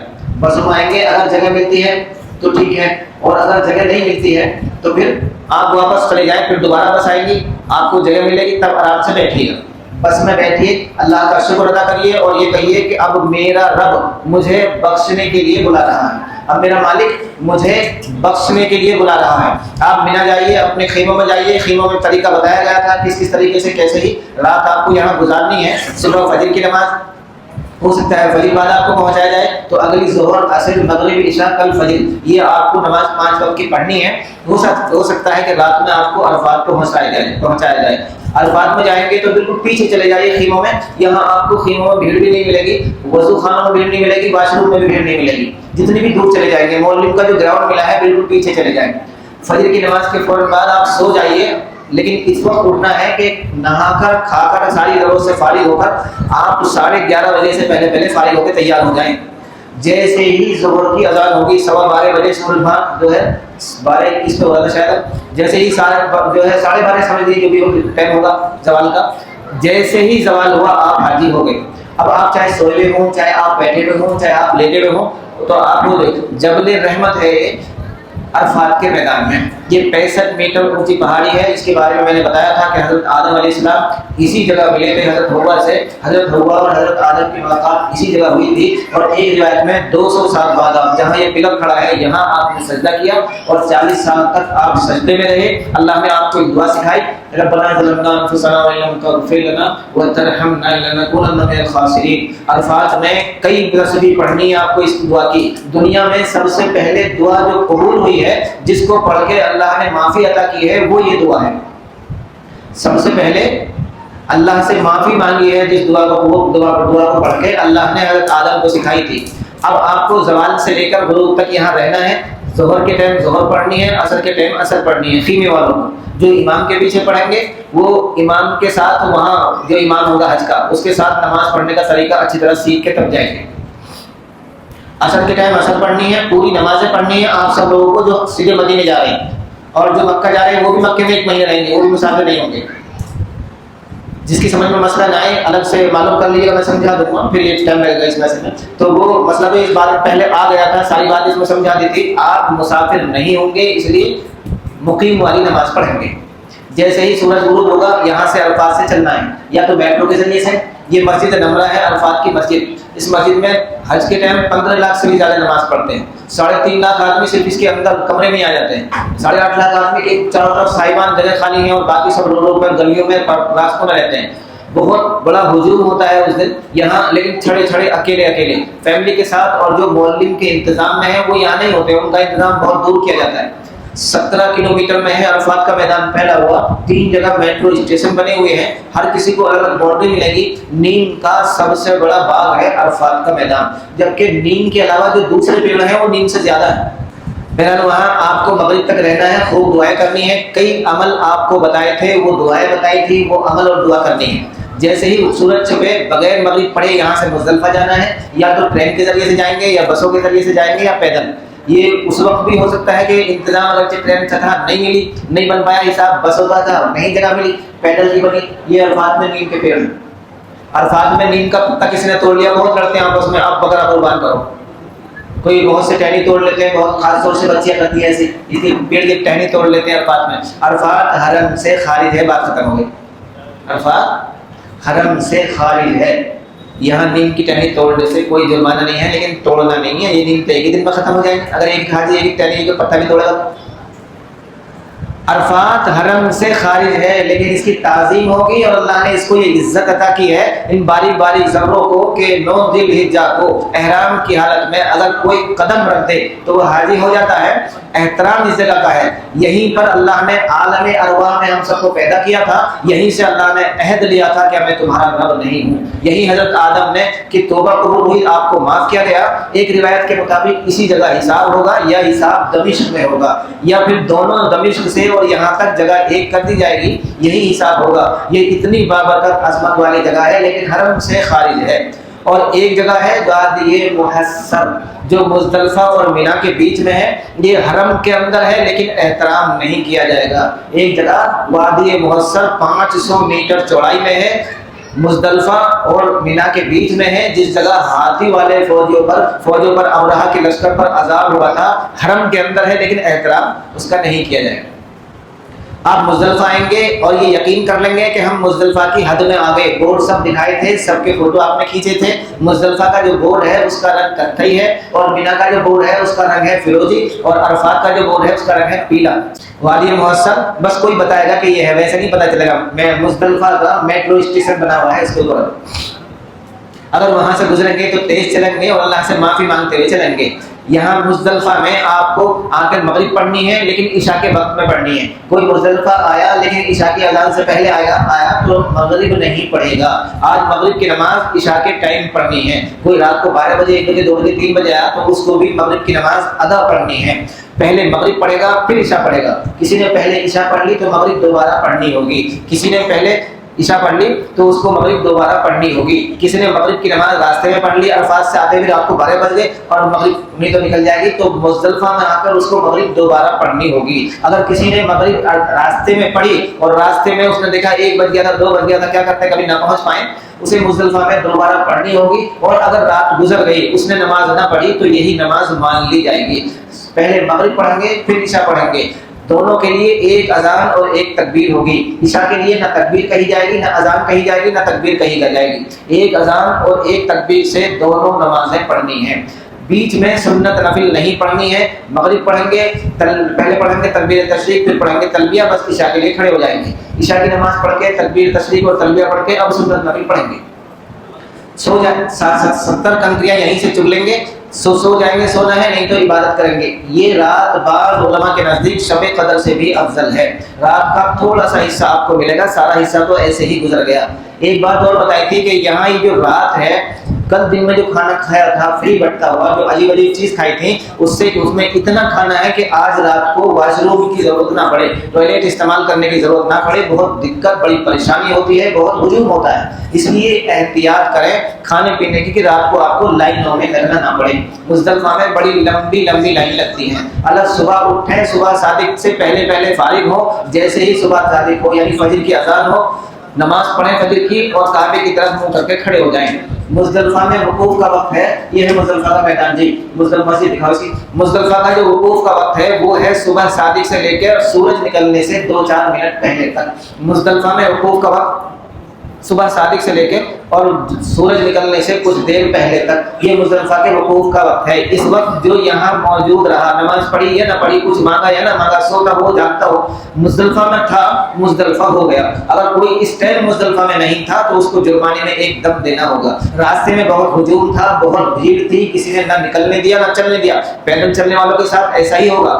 تو عورتوں کے لیے یہ بھیڑ عذر ہے, ان کے اوپر جرمانہ نہیں ہے.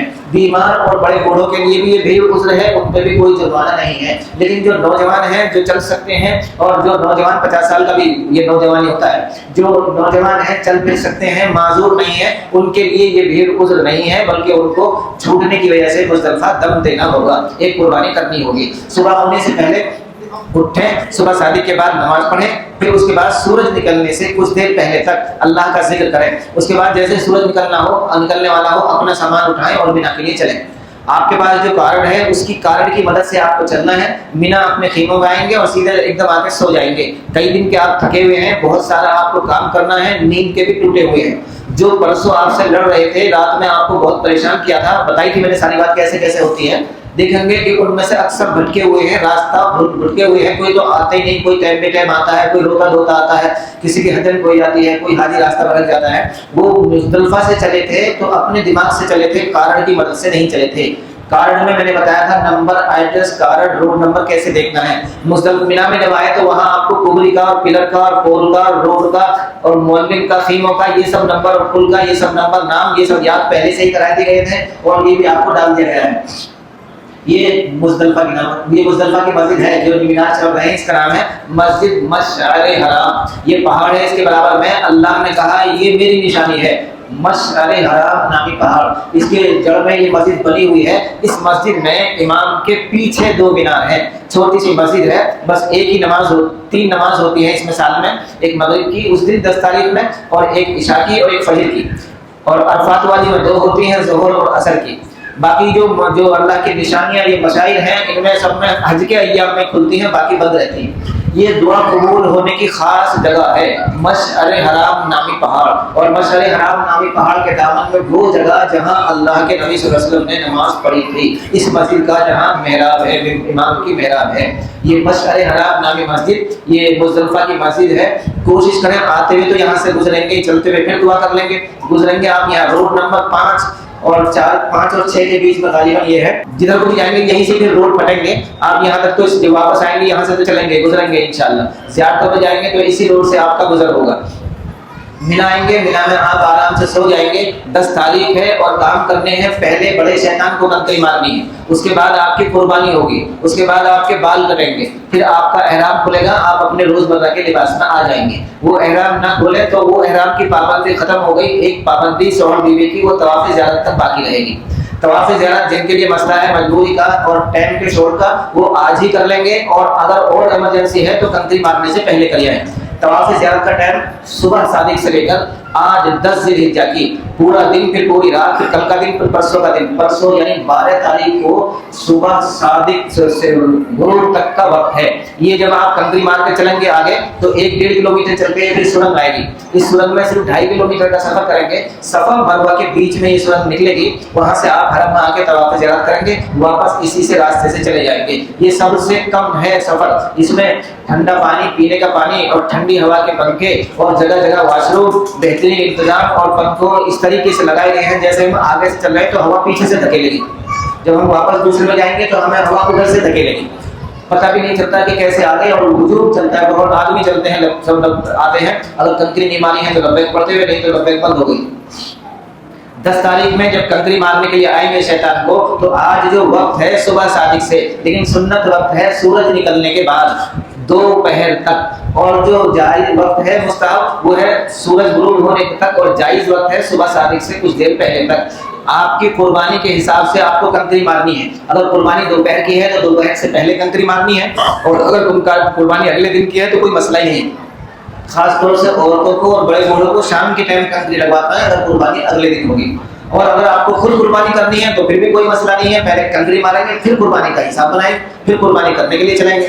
بہرحال پہلے کنکری ماری جائے گی، پھر قربانی ہوگی، پھر سر کے بال کٹیں گے. اگر یہ آگے پیچھے ہو گیا تو ایک قربانی اور کرنی پڑے گی. قربانی حرم کے اندر ہی کرنی پڑے گی، مکہ شہر کے اندر ہی ہوگی. ایک قربانی وہ ہے جو ہر سال ہم قربانی کرتے ہیں. یہ قربانی ہے ہماری مالداری کی قربانی، یا آپ کہیں بھی کر لیں. حج کی قربانی آپ کو وہیں کرنی ہوگی حدود حرم کے اندر. پہلے دن آپ نے ایک شیطان کو کنکری ماری، اور دوسرے دن کنکری مارنے کا ٹائم زوال سے ہے، اور تینوں شیطانوں کو لگے گی. پہلے شیطان کو کنکری ماریں گے. کنکری مارنے کی دعا سب نے یاد کر لی. بسم اللہ اللہ اکبر رجمن للشیطان ورزن للرحمن. ایک حج کمیٹی والے یہ کہتے ہیں ایک ترتیب شرط نہیں ہے، جیسے ہمارے یہاں ترتیب شرط ہے. حج کمیٹی والے لوگ جاتے ہیں کہ ترتیب شرط نہیں ہے، اس کے بارے میں بتائیے. یہ جس نے حج کمیٹی سے کرائی ہے تو ان کو ایسے ٹائم دیا جائے گا اور میسج بھی آتا ہے. ایک تو آپ اپنے میسج کی اور ٹائم کی پابندی کریں گے کہ ٹائم کون سا دیا گیا ہے. اور جو مسئلہ ہے کہ ترتیب شرط نہیں ہے تو وہ ہمارے مسلک کا مسئلہ ہے. کسی کے کہنے سے وہ ترتیب نہیں بدلے گی. ہم حنفی ہیں، اور جو دوسرے مسلک کو ماننے والے ہیں وہ اپنے مسلک کے مطابق عمل کریں گے، تب ان کا مسئلہ صحیح ہوگا. جو حنفی ہیں ان کے یہاں ترتیب شرط ہے. کوئی کہتا ہے کہ آج اب وہ مسئلہ نہیں ہے، زمانے کے حساب سے وہ بدل گیا، تو وہ جن لوگوں کا کام ہے اس پر محنت کرنی، وہ مفتیان کرام، ان لوگوں نے ابھی اس پر ہمیں اجازت نہیں دی ہے. ابھی مسئلہ فتویٰ اسی پر ہے کہ ترتیب شرط ہے. پہلے کنکری لگے گی، پھر قربانی ہوگی، اور پھر بال کٹیں گے. آپ کو اپنے اگر حج کمیٹی نے آپ کو 12 بجے کا ٹائم دیا، اس سے پہلے آپ کنکری مار دیجیے. اب کنکری مارنے میں ایسا کوئی بھیڑ بھی نہیں ہوتے ہیں، پریشانی بھی نہیں ہے. وہ پرانے زمانے کا بھے ہمارے سامنے تھا. اب 500 کلو پر ایک ساتھ 5 لاکھ آدمی، 4 کلو پر یعنی ایک پر 1.25 لاکھ، تو 4 کلو پر ایک ساتھ 1.25 لاکھ آدمی آپ آ سکتے ہیں. 1 گھنٹے میں 5 لاکھ آدمی کنکری مار سکتے ہیں. اور پلوں کا پھیلاؤ اتنا بڑھایا ہوا ہے، یہ سارے راستے جا رہے ہیں اوپر دوسرے چاروں طرف سے اتنے ہی، اور پل کا جو پھیلاؤ ہے وہ اتنا بڑھا دیا ہے کہ کتنی بھیڑ آتی رہے، اگر وقتی طور سے کچھ دیر کے لیے جانا روک دیا جائے تب بھی اس میں بکھر جائے گی. پہلے پل محدود تھا، تھوڑا سا تھا، 100-200 میٹر چوڑائی میں، اس میں آ رہے آدمی بھیگ جاتے تھے.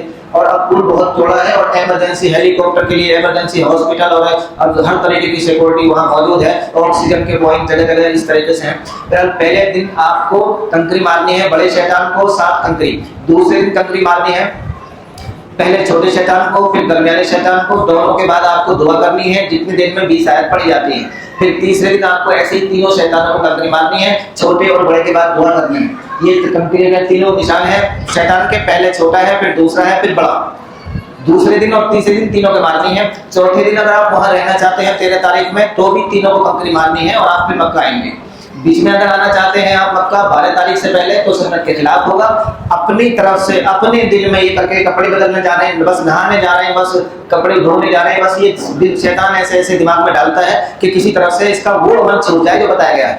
اگر کوئی بیچ میں آ گیا جرمانہ تو اس پر کچھ نہیں ہوگا, لیکن اللہ کے نبی صلی اللہ علیہ وسلم کے طریقے کے خلاف ہوگا. اگر 14-13 تاریخ میں آپ کنکری مارنے کے لیے رکنا چاہتے ہیں تو رک جائیے, اور اگر 13 تاریخ میں صبح صادق ہو گئی تو اب آپ کو کنکری مارنے کے لیے رکنا واجب ہوگا. 13 تاریخ کو کنکری مار کے اپنے کمرے پہ آئیے. آپ کو اب طواف ودا کرنا ہے, وہ گھر آنے سے پہلے پہلے آپ کبھی بھی کر لیں. طواف ودا کرنے کے بعد مزید طواف کا موقع ملے تو بھی کر سکتے ہیں. کنکری میں نے ساری بتائی تھی کس کس طرح کی کون کون سی کس کس چیز سے کنکری ہو سکتی ہے, کیسے کنکری ہوگی, وہ ساری چیزیں جو یوٹیوب پہ پڑا ہوا ہے اس کو دیکھ کے سن لیجیے گا. کئی بار سنیں گے تو یاد ذہن میں بیٹھے گی بات, بار بار سنیں گے تو ذہن میں بیٹھے گی, اور وہ جب تکرار ہوگی بات کی بار بار تو انشاءاللہ وہ ذہن میں آتا بھی ہے. اب آپ اگر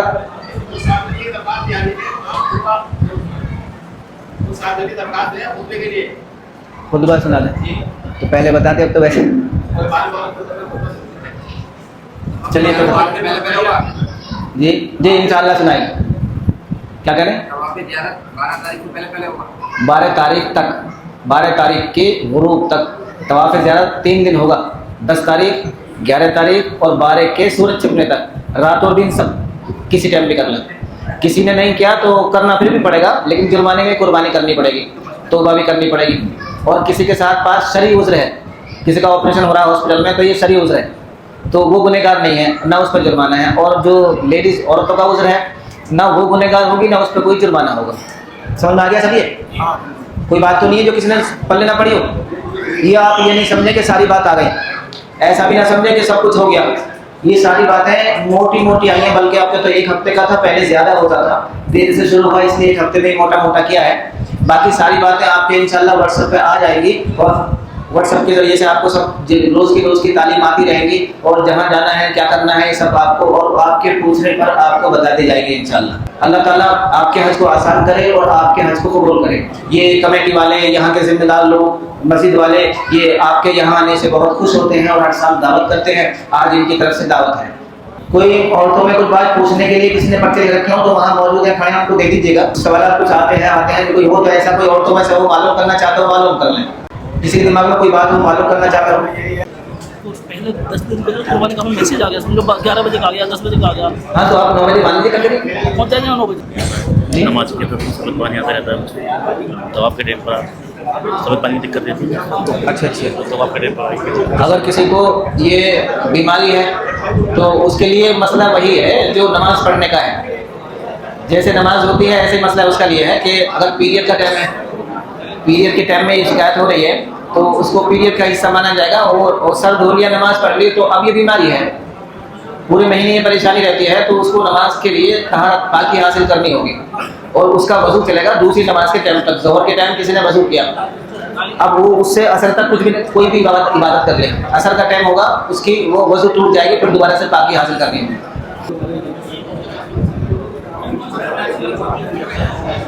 احرام کی حالت میں اگر ہوں گی, احرام باندھنے کے بعد میں ایک عورت احرام کی حالت میں آ گئی تو اس کے سر پہ جو احرام بنا ہوا ہے تو یہ وضو میں مسح کیسے کرے گی؟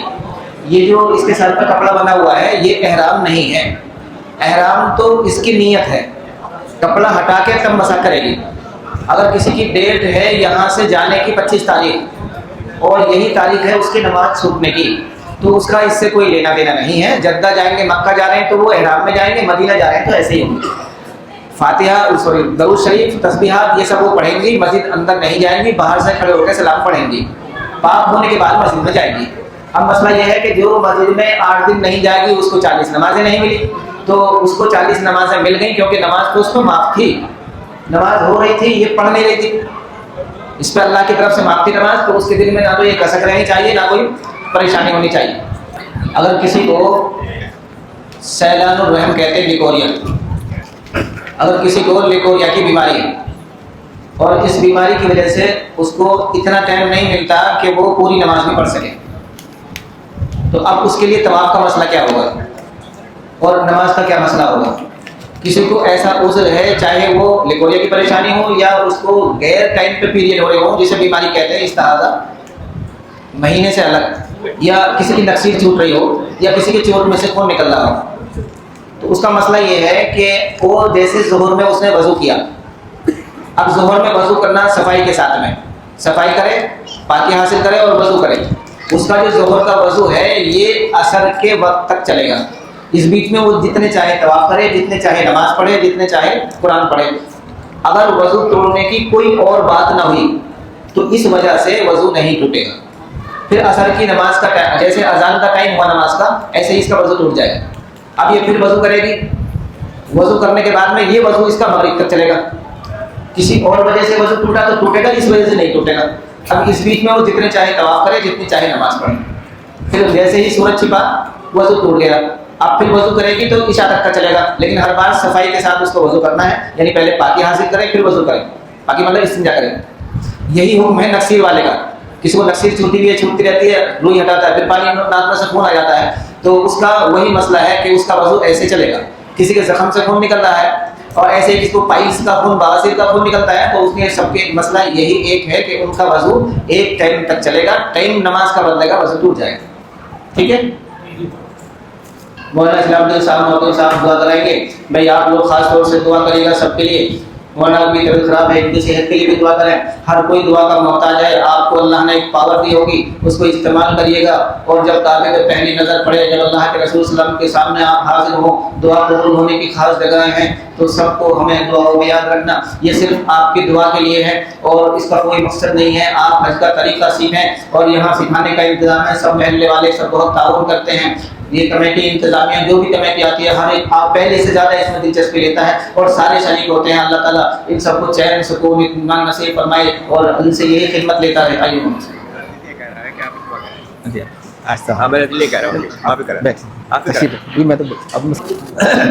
اللهم صل على سيدنا ومولانا محمد وعلى آله وصحبه وأزواجه وذرياته وبارك وسلم كما تحب وترضى وعدد ما تحب وترضى۔ یا رب العالمین، تو اپنے فضل اور کرم سے ہماری ان مجلسوں کو قبول فرما۔ یا اللہ، اس کے اندر جو کہا گیا ہے اس کو ہمیں یاد کرا دے اور اس پر عمل کی توفیق عطا فرما، اور ہر مسلمان کو حج کی توفیق عطا فرما، ہر مسلمان کے اندر حج کے اسباب پیدا فرما۔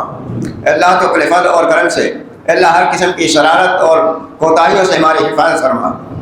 حج کے اندر بہت سے معاملات ناگوار ہوتے ہیں، جیسا کہ قرآن سے بھی ثابت ہے، تو اللہ تعالیٰ ہمیں حج کے آداب کی توفیق عطا فرما، ادب کے ساتھ رہنے کی توفیق عطا فرما، ہر قسم کی گستاخی اور جبر سے اللہ ہمیں معاف فرما۔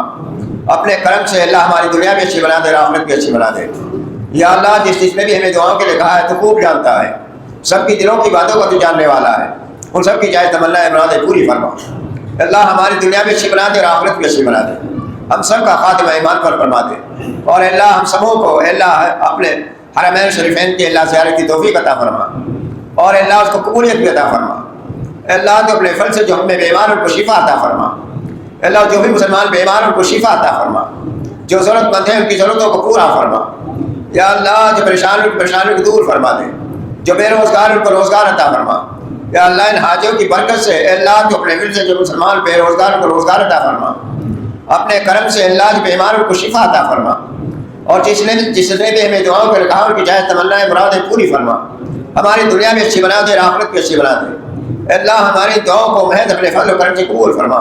ربنا تقبل منا انك انت السميع العليم وتب علينا انك انت التواب الرحيم وصلى الله تعالى على خير خلقه محمد واله وصحبه اجمعين برحمتك يا ارحم الراحمين۔ السلام علیکم ورحمۃ اللہ۔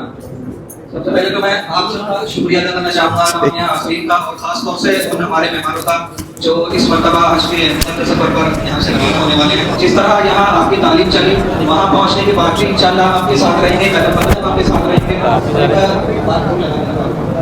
وہاں پہنچنے کے بعد بھی آپ کو کوئی مسئلہ پیش آتے ہیں تو آپ بار کوڈ یہاں اسکین کر لیجیے واٹس ایپ کے ذریعے آپ دن اور راتوں کسی بھی بات میں آپ کو یقین دلاتا ہوں کہ انشاءاللہ جب بھی آپ سوال ڈالیں گے تو انشاءاللہ آپ کو دیا جائے گا۔